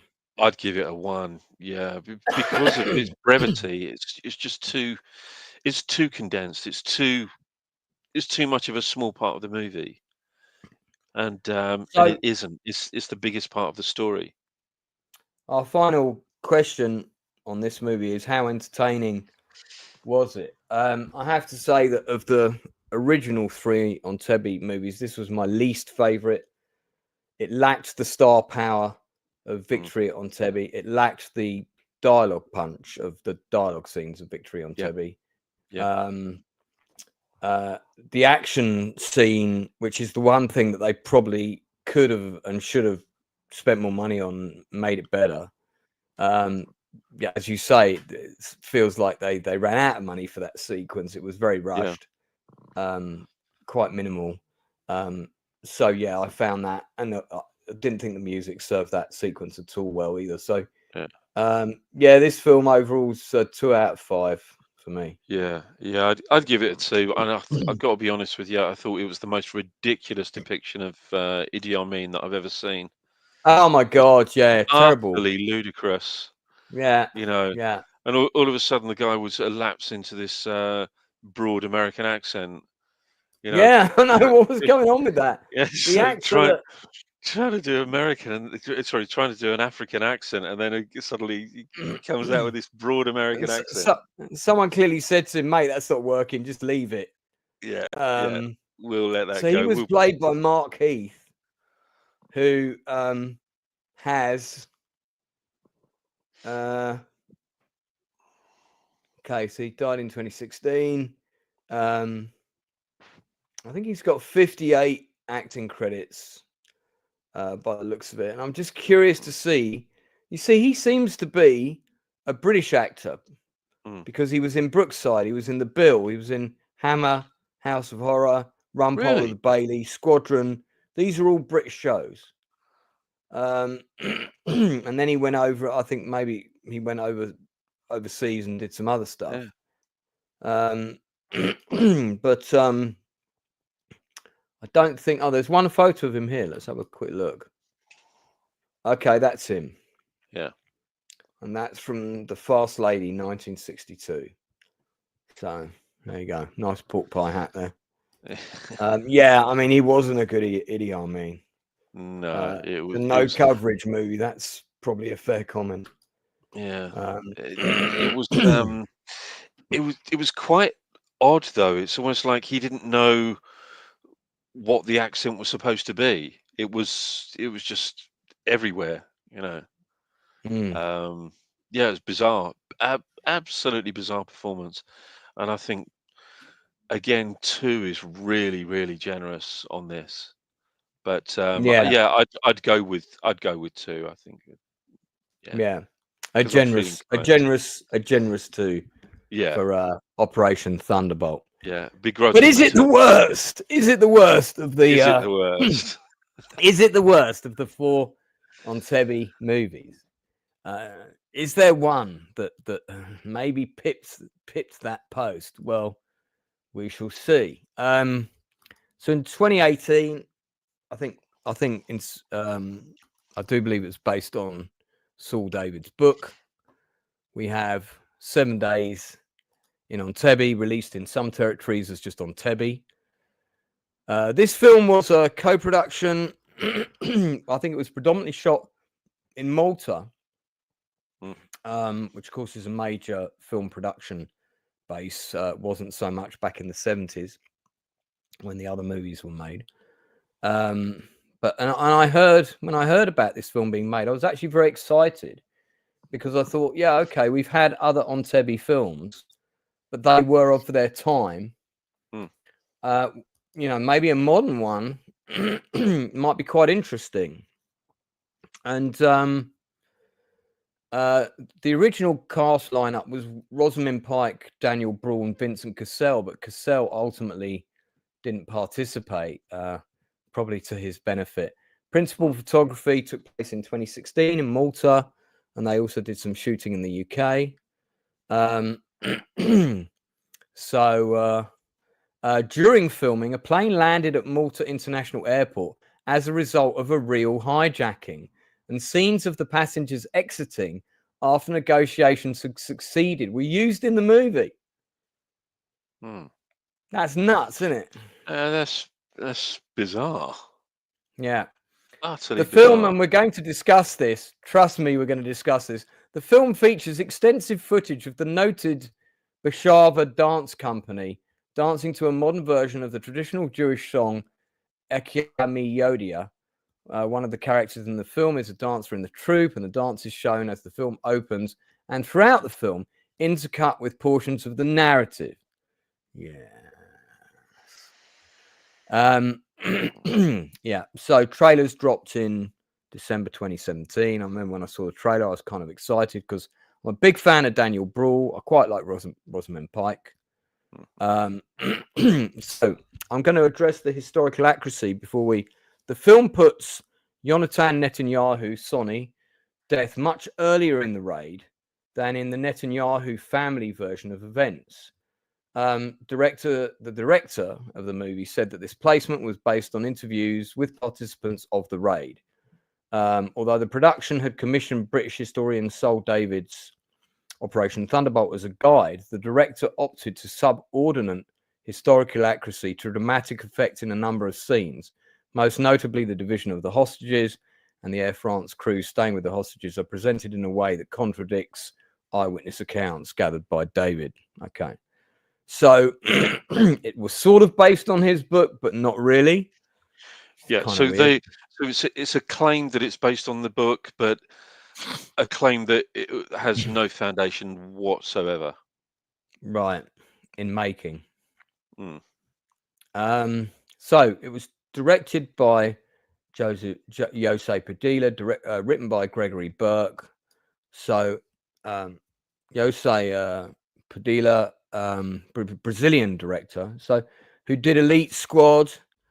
He did the RoboCop remake, which was a film that no one wanted and no one went to see. He did that film. His first feature film was Bus 174, which if you haven't seen it, you should. It's really good. The original Elite Squad movie that he directed, which kind of came off the back of City of God, that kind of era of films coming out of Brazil. Also a good movie. Then he went to Hollywood and he did RoboCop, offering him lots of money. So he did RoboCop. After RoboCop, he did Rio, I Love You, and then Entebbe. Currently doing a film called American Cancer Story. I bet that's fun. Yeah. So I don't know. I mean, I personally don't think that this film should have been made by a director for hire. No, you're right. I think there was something else going on with this movie, and I can't quite put my finger on what it actually was. Whether it was going to be a showcase for this dance troupe, I've no idea. But that's what it felt like. But you're right in something that you said a lot earlier, right at the beginning of the stream, and that was about the revisionist history. Now, for all of its faults, Operation Thunderbolt at least made a brave attempt at making something that was historically accurate. This, I thought, was I can't even put it into words. I thought it was odd. It didn't feel like I was watching anything with any historical events in it. It just felt like some kind of was a slightly avant-garde, experiment. With all the cross-cutting, with the dances and everything, and the show. Well, shall we leave that to the depiction of the raid section? Yeah. Oh God. Yeah. Yeah. Yeah. Yeah. I mean, there's one of the things that's different about this movie is that considerable more screen time than any of the other movies is given to the narrative of the terrorists. There's a number of scenes of the terrorists kind of chatting, about their theories on why they're doing this, the state of politics in the world, what their kind of personal beliefs are. And that does feel almost like, I mean, don't get me wrong, just because terrorists are terrorists, it's still good to know what motivates these people to do these things. That's a reality of the story. I think you're going to say what I'm thinking as well. Actually, I'm just waiting for you to say exactly what I think. Felt that we were served that up more to push the narrative that actually these people were really misunderstood freedom fighters, and it's time to reevaluate them. And that was the subtle messaging that I felt this film was giving us. And I'm sorry, that's bollocks. Absolutely couldn't have said it better myself. I mean, that was exactly what it was. It was look at these guys, they're they might be different to everybody else, but there's a reason that they've done this. These poor guys and girls, these poor terrorists, they're not really terrorists. They're just, they're revolutionaries. These are the people that kind of, these are the people that push for change. These are the people that are they're freedom fighters. They have a real cause. Let's start looking at terrorism in a different way, shall we? It was like Yeah. that. Yeah. It, Yeah. I'm sorry, but in terms of when, and all three of the previous movies had addressed it, particularly the selection of the Jewish hostages. Let's not just say Israeli, but the Jewish hostages. It was very, very reminiscent of of Nazi Germany, and they made a point of pushing that.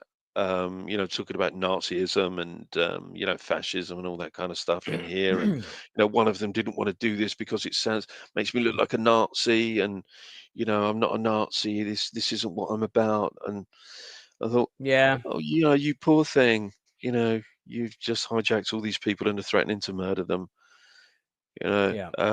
It just, oh, yeah, yeah. It was a weird modern narrative that hey, look, let's understand these people. Let's not make them our enemies. Let's not call them terrorists. These are just freedom fighting revolutionaries who just have a different opinion.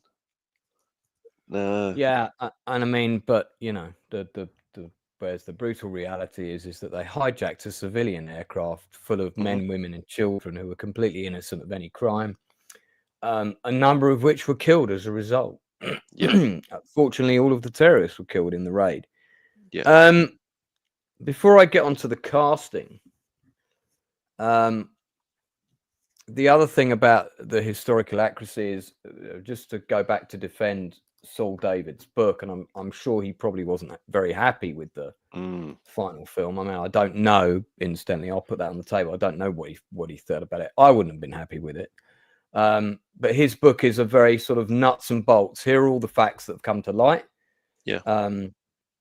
Since and here, so we're going to tell you a few extra things, but there wasn't, apart from the timeline of, or the conflicting information over the timeline of Netanyahu's death, there wasn't any big surprises in that book for me. It was the fullest version that you were going to get. There was lots of detail about things that gone on behind the scenes that hadn't been made public and so on. There's my friend Nonzo Nonzi, is a friend of mine, playing Idi Amin in this film. Wow. Oh, maybe I should, I should write to him and see if he'd be willing to come on and talk about it. He did a pretty good job. I mean, we're going to move on to. He did a very good job. Yeah. We're moving on to the casting, so I'll talk about the cast. But historical accuracy for this, I've got to give it a 2. Yeah, I thought. Do you know what?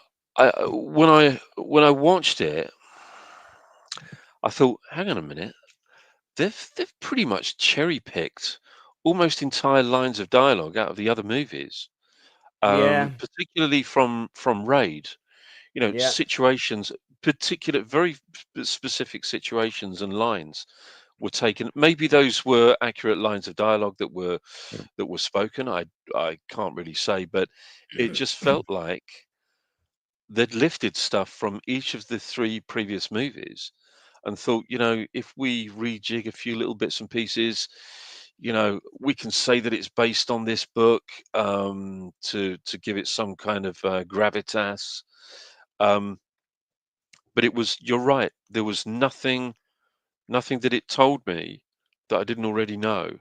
But the thing that irritated me more than anything is that in 2018 or 2016, when this went into production, so much more information was out there about this raid and about the abduction of these people, and about the political situation and the preparation for the hostage rescue.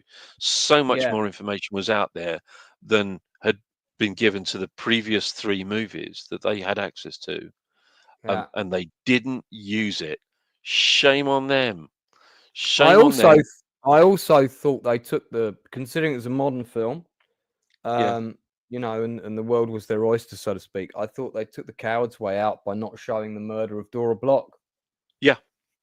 I mean, Yeah. we don't need to physically see her being shot in the head or whatever, but you could have seen the Ugandan secret police arrive in her hospital room, pull her out of Yeah. her bed screaming. I think Yeah. they actually, I can't remember. I'm pretty sure I read this in an account that they also killed one of the doctors that tried to stop them. Oh, really? Yeah, or he was shot, or he was injured. Maybe he wasn't killed, but yeah, terrible thing that happened. Shocking. I have to say the cast, though, in the film do a pretty good job from an They acting do. point of view.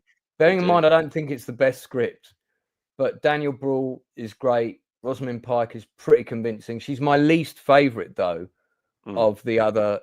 Well, maybe not the lady in Operation Thunderbolt, but I prefer BB Bursch and was it Mary Costello over Rosamund Pike. I just the other two are more convincingly German to me. Yeah.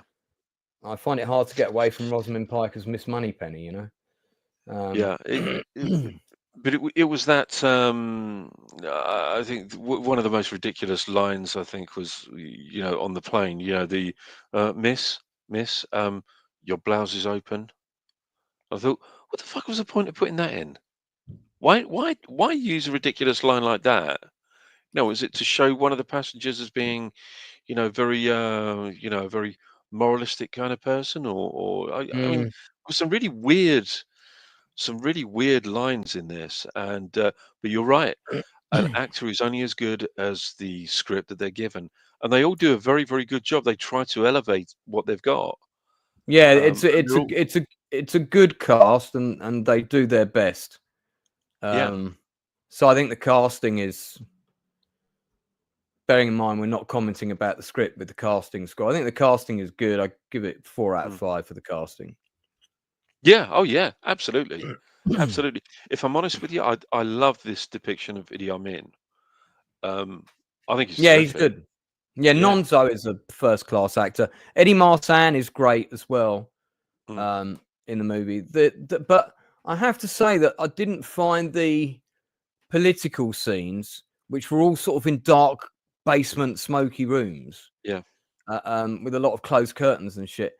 I didn't find those scenes as interesting as the same scenes in Victory or Raid. They were Yeah. okay, Yeah. Yeah. but there I was just I something about them absolutely agree. there was something about them that lacked drama for me, Yeah, despite Eddie Marsan doing his all. yeah, very, very lackluster, and it was, and I just thought some of the dialogue was terrible. And the delivery for some of the characters wasn't particularly good, but um, yeah, there's one particular moment once we go through the raid that I really had a problem with, but I'll wait till we go through the raid. Right. Well, But yeah, the next subject is the music. Score for this was okay. yeah, it's Not as good. good as the Raiden on Entebbe score, but it was okay. It was Yeah. a decent score, in my opinion.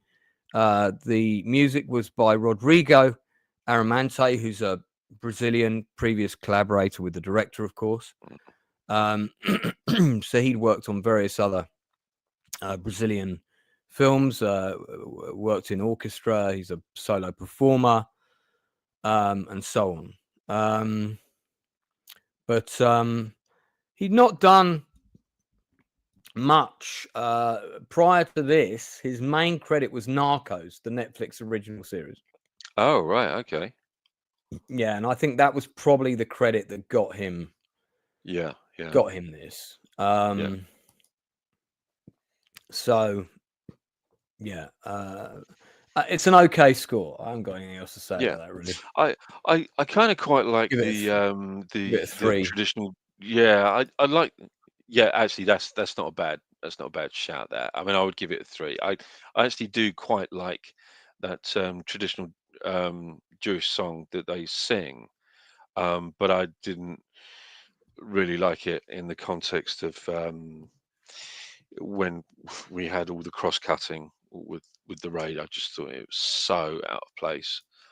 Because forgive me if I'm wrong here, but wasn't that the same song that was sung by the troops on their way to Entebbe in raid on the aircraft? I think it's the Yeah, same the song, isn't it?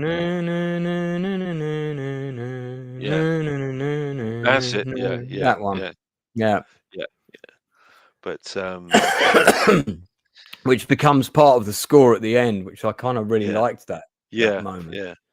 Um, But yeah, yeah. I think three is good. Yeah, it's not bad. It doesn't blow my mind, but it's Yeah, yeah, it was fine. But yeah, mm, but fine but forgettable, yeah, I think is, much like the film, I'm afraid. yeah, yeah. All right, so we get to the piece de resistance. The depiction of the Entebbe raid. Forgive me if I wish to go first. What the fuck? So Yeah,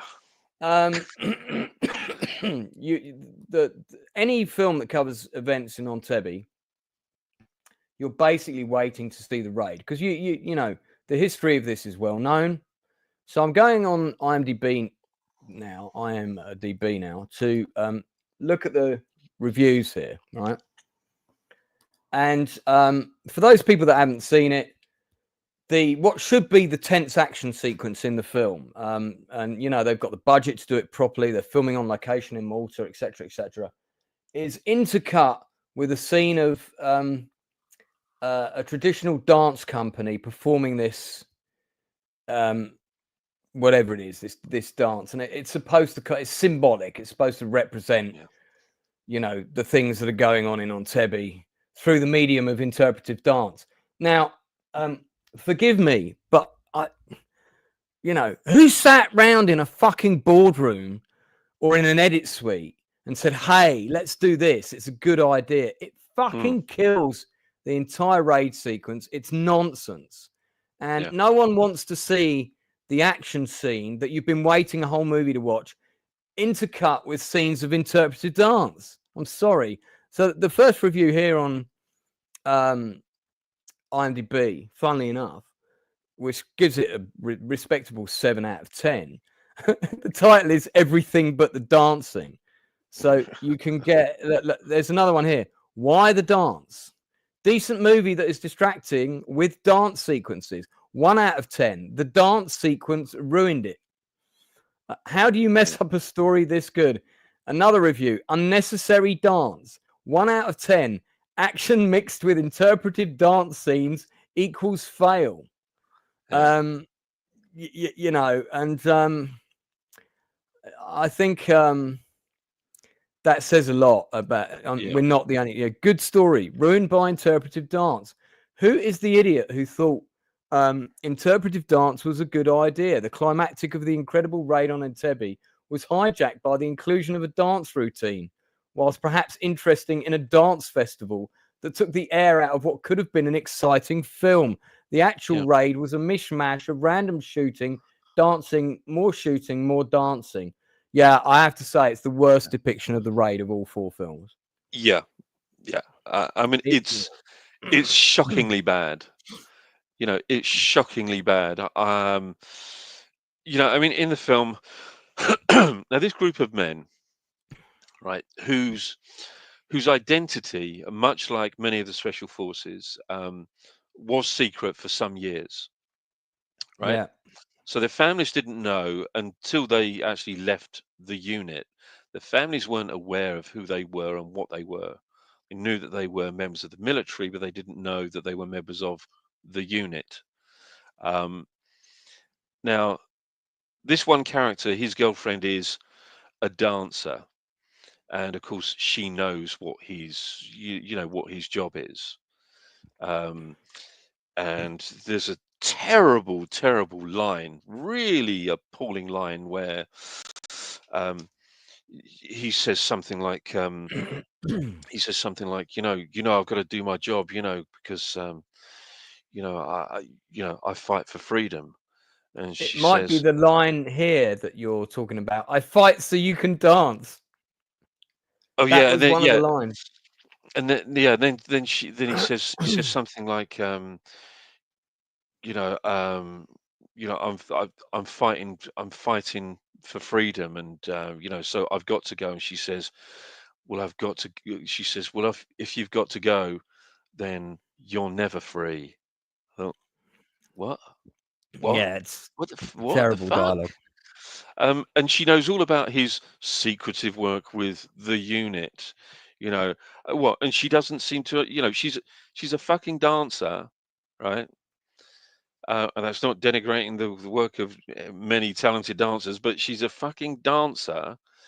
He's a member of the Israeli Special Forces and has an incredibly important job to perform to free 103 Israeli hostages on a special mission. And, she says, "Don't go, stay with me. Get a grip, love. Get a I mean, grip."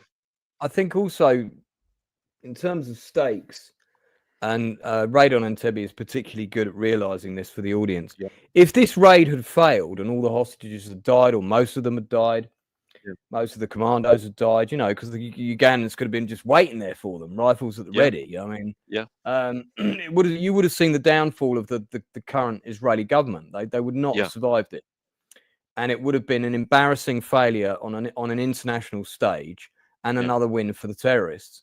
yeah, So they absolutely had to succeed.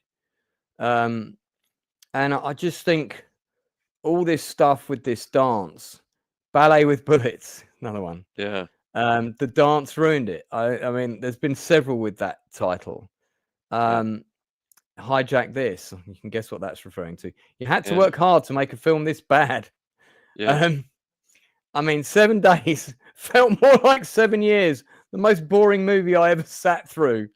yeah, A remake that fails, dreadfully botched script, dooms this hijacking film. Here's a 10 out of 10. Ignore the bad reviews. Yeah, okay. yeah, right, Whitewashed, biased, ballet, yeah, exclamation mark, question mark, slow and boring. 1 out of 10, dancing, fail. 2 hours I'd like to get back. Simply awful depiction of a great story. yeah, Yeah, I mean, boring, and the forced infusion of the dance was annoying. The dance spoiled it, and so they go yeah, on. Interpretive dance ruined it, and no action. Yeah, I yeah, mean, talk about the way to fuck up your piece de resistance scene in your film mm, by just interspersing it with this nonsense that's got nothing to do with it. yeah. It has zero to do with it, and the only thing it has to do with the story is that it has something to do with one of the characters' girlfriends, and Yeah, big fucking deal, big deal. Who cares? It's got nothing to do with the incredible raid on Entebbe. It's got and we're nothing to also, do with it. we don't really give a toss about that character's girlfriend. We're not really invested in her. No, no. Modern dance sequences are like fingernails on a chalkboard. Yeah, I have to agree. yeah, yeah. I'm pretty sure I did a review of this movie. I'm trying to find my review. And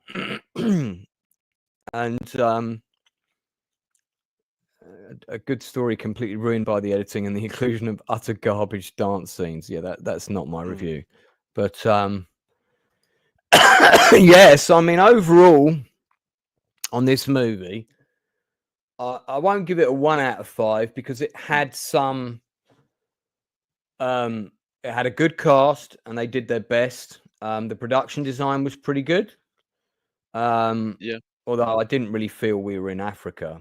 It did feel like no, Malta with a couple of palm trees in the background. yeah, They're probably digital palm trees at that, I think. yeah, yeah, So, I mean, I can't give it higher than a 2 out of 10. 1 out of 10 feels unfair. yeah, But I have to say, of the 4 movies, I think it's the worst.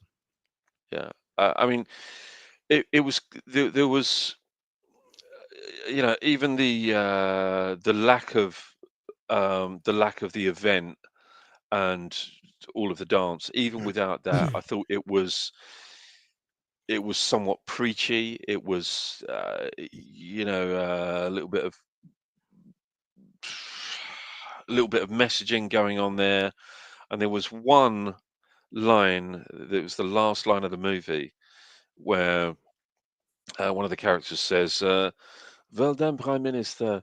You've led a successful raid." And he goes, "But if," he says something to the effect of, and I'm paraphrasing here, um, "Yes, but if we don't talk, then we'll never get peace in our region." And I Yeah, thought, I "Oh, remember. for fuck's sake!" It's such a It's billboarded go, nonsense statement that's just yeah, so, like, it's like message of the week sort of yeah, thing, isn't it? it's exactly that. Yeah, and the moral to the story is, Yeah. yeah, I thought it was an appalling film. Truly an appalling film. And There are I parts mean, of it that look good. a lost opportunity as well. Yeah, uh, yet Because another it could one. have been a great movie. Yeah, yet another lost opportunity because it's an incredible story. It truly is an incredible story. A wonderful, story of hope, against, international terrorism. It doesn't matter, who the terrorists are and on what side they're fighting, but this is innocent people that were hijacked. The plane was hijacked, full of innocent people, as you said earlier. Innocent civilians. These aren't military personnel that were taken hostage. And Mm. they were rescued by a highly trained elite unit of Israeli commandos who did the most fantastic job. Truly one of the most incredible military actions in peacetime. There's no question of that. Um, and I thought this movie did it, the whole event, a complete disservice, and was just appalling. I mean, it looks nice. There are, it's shot well. The camera works nice. The acting's good. The script is terrible. It's just a bad, bad, bad film. And if I'm honest with you, I'm going to give it a 0. I will never watch this movie again. You know, Give I, it 0. yeah, Well, I would never ever watch this movie again. Yeah. um, I mean, well, I've found my review Yeah. among the 285 reviews. I found it. I was one of the first people to review it, by the way. Good. I think there was like maybe 3 reviews. Mm. So the title of my review was "Inaccurate for the Sake of Art," which is a shame as this is history. I gave it 5 out of 10, which on reflection I feel was generous. So I'll read it out. Entebbe is a subject I've been interested in from an early age, having seen all 3 of the previous movies made on the subject: Operation Thunderbolt, Victory at Entebbe, and The Best, Raid on Entebbe in 1976. But I also decided to undertake factual research into the raid sometime before this film was ever embarked upon. Though people claim another film about the topic was unnecessary, I can't agree with that fact. Most of the millennial generation have never heard of these events, nor have they seen the previous cinematic efforts. To bring things to a modern audience, a film with contemporary stars is often required to garner interest in a tale that few under the age of 35 would have given much thought to. Considering the age of terrorism that we live in, and I didn't have an issue with the film giving a heavy amount of screen time to their motivations, because if you don't understand why someone has a propensity towards acts of violence as a use of political means, how are we ever going to stop the circle from repeating itself? Good performances are put in from the leads, especially Eddie Marsan and Daniel Bruhl, but the screenplay is slow and ponderous and doesn't give equal weight to other perspectives and differing viewpoints of characters. So it's biased, basically. It's worth remembering even the 1976 film had a reasonably sympathetic portrayal of Bose. The portrayal of the Ugandans here is two-dimensional, as always. Would have been more interesting to give some of them a voice and hear their views on events that they were caught up in and had absolutely no control over. As the actual Entebbe is currently a UN air base, It's a shame the film wasn't shot at the real location, because the depiction here, shot in Malta, feels very stifled. Any Entebbe film will stand or fall on the way the assault is depicted, and here it's shown extremely piecemeal, whilst intercut with a scene of dance connected to the girlfriend of one of the soldiers. As many others have stated as a metaphor, though I can see what the director was going for, it really doesn't work. Makes the scene disjointed, muffles much of the sound, reduces the emotional impact of the assault and its consequences. Many aspects of the assault aren't accurate either. Wilfrid and Brigitte were not next to each other when they died. Yoni is depicted as being shot during the assault, but this is wrong. He was fired at afterwards during the departure. Whilst getting the hostages on the plane, a terrorist walks towards a soldier with a grenade in each hand. This never happened. The commandos used the grenades in the last rooms to kill the last of the terrorists. Dora Block's murder by the Ugandan secret police is lumped in with the others as a footnote on the end titles, which feels really ill-fitting.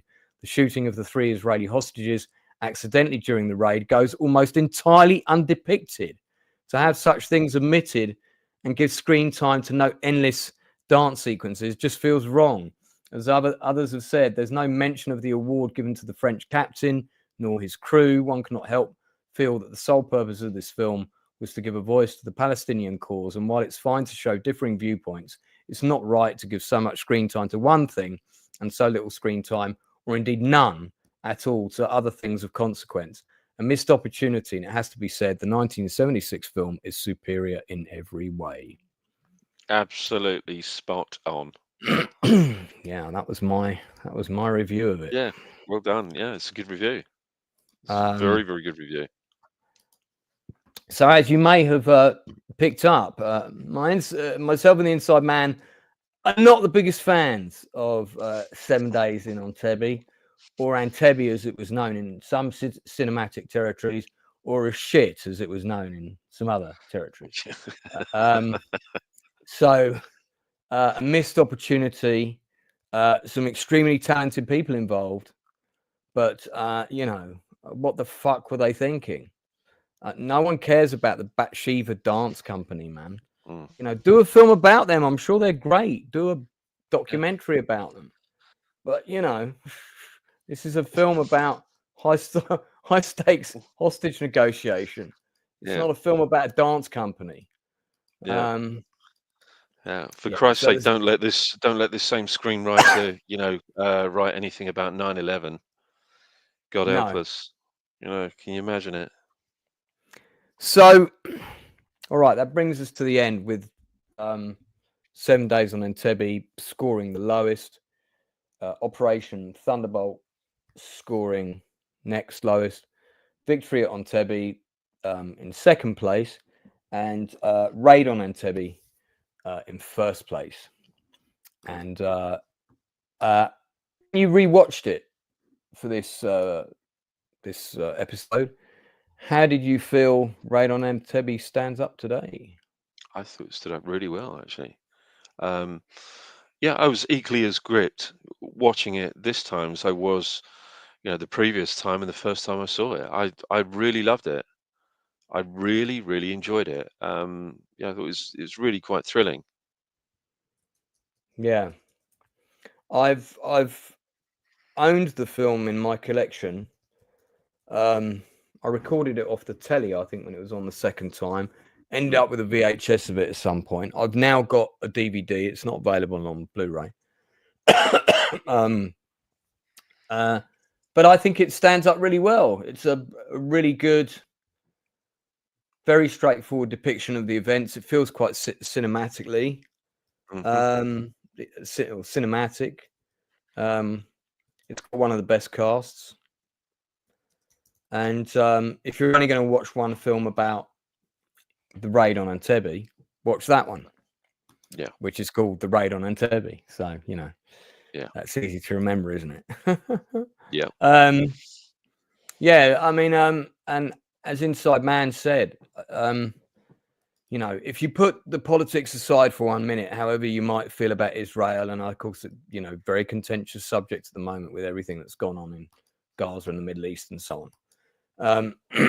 At the time, this raid was considered, even though there were a few civilian casualties, I think three were killed, and one Israeli commando. At the time, this event, Operation Thunderbolt, as it was codenamed, later renamed to Operation Yonatan in honor of the commander who was killed, was incredibly important because international acts of terrorism were increasing all the time, particularly plane hijackings, things of that nature, due to poor security at different airports around the world.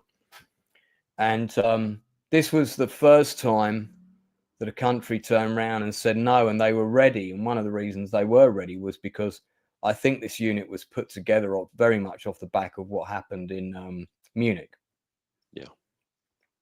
And, you know, Israeli, again, regardless of your political views, Israeli special forces are among the finest special forces in the world. Absolutely. So you're really telling a story about their greatest success. And I consider myself to be quite a well-balanced individual who looks at all sides of an argument and stuff like that. But I don't think any modern version of this story should be trying to convince us that actually the hijackers were misunderstood. You know, so yeah. You know, it is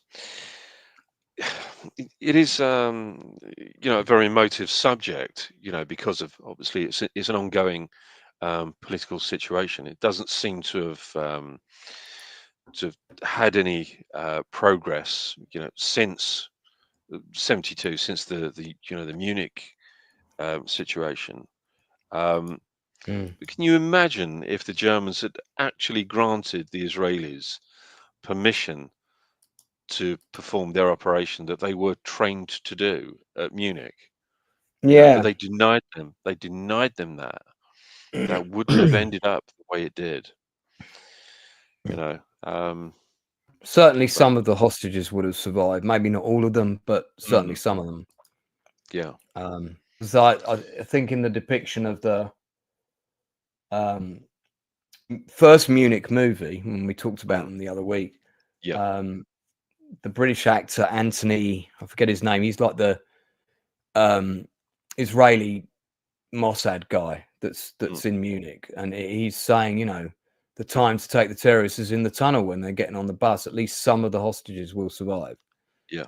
But you know, you can't let them get to the airport. So yeah, you're right about that. But it's sorry, go on. No, I was going to say it's interesting. You know, these you know, we've done a couple of these now on historical events. You know, adaptations or interpretations of historical events, and they're quite fascinating, really. I mean, it's nice to see, you know, the different perspectives that different filmmakers have on these events, and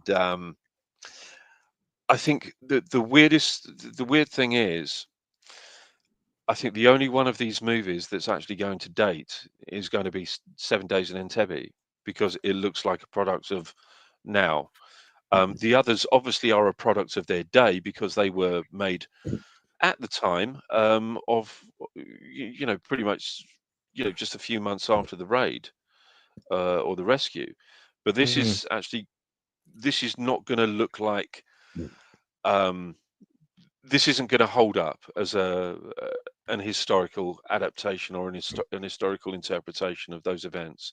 Not at all. This is the one that's going to be discarded most. You know, this one will definitely disappear. The way, not Raid on Entebbe, which is currently depicted, which is our recommendation for anyone coming in late. We're talking about 7 Days on Entebbe is the film that's going to date poorly. Yeah. Yeah. Yeah. I mean, Raid I cannot disagree. I cannot disagree with anything you said. So, if you want to watch the Raid on Entebbe, the good news is the whole film is on YouTube. You can watch it for free on YouTube. It's there. Operation Thunderbolt, should you care to watch Menahem Golan's work of genius, is also on YouTube. You can see that for free. Victory at Entebbe is much harder to find. And well, 7 Days at Entebbe, don't waste your time is our advice.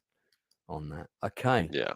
That brings us to the end of tonight's show. But before we go, let's talk about what we have coming up.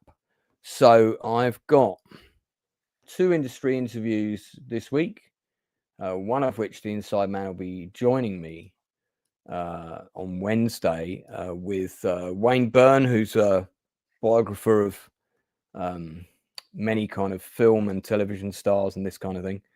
We're going to be talking about his new book on the Halloween series of movies.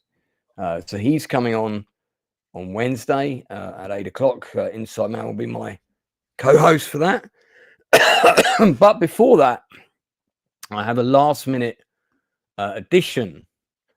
Been trying to sort of lock down a date.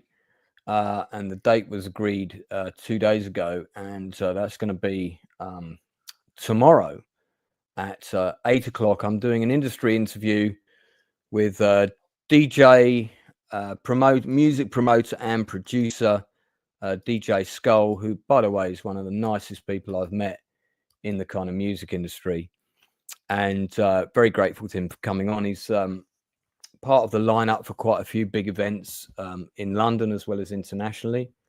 And he's not long had a kid and moved to Ireland. So I'm very grateful to him for giving me his time. So he's going to be on tomorrow at 8 o'clock.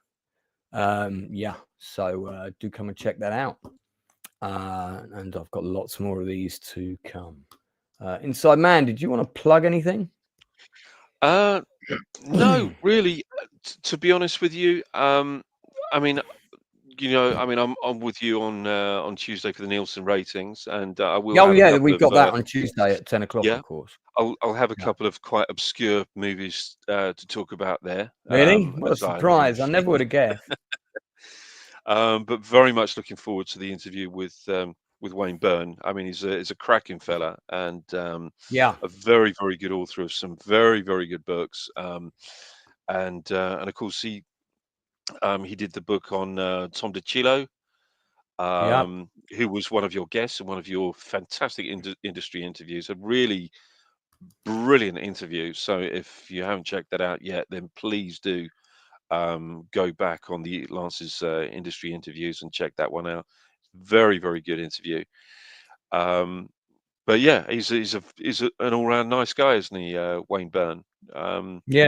Very, very, is it very Tuesday guy. or is it Wednesday that we're? It's when we got Nielsen ratings on Tuesday. Do you know what it is? It's Tuesday. It's Tuesday the 4th. It is Tuesday the 4th. So it's Tuesday. Oh, you right. can still make that, right? Yes, of course. Yeah. Excellent. I'm so glad that on an average week, Inside Man has very few romantic dinners planned. So so we've got one tomorrow, 8 o'clock with DJ Skull, and then Inside Man and myself will be back Tuesday to interview Wayne, and then straight after that we'll be doing the Nielsen ratings. So there we are. Yeah, look forward to it. Like a half an hour gap in between. Yeah. So do check that out. If you haven't subscribed to the channel, please do so.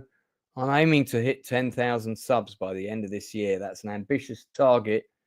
But if every person who has subscribed to the channel to date got one more person to do the same, then I would be there pretty quickly.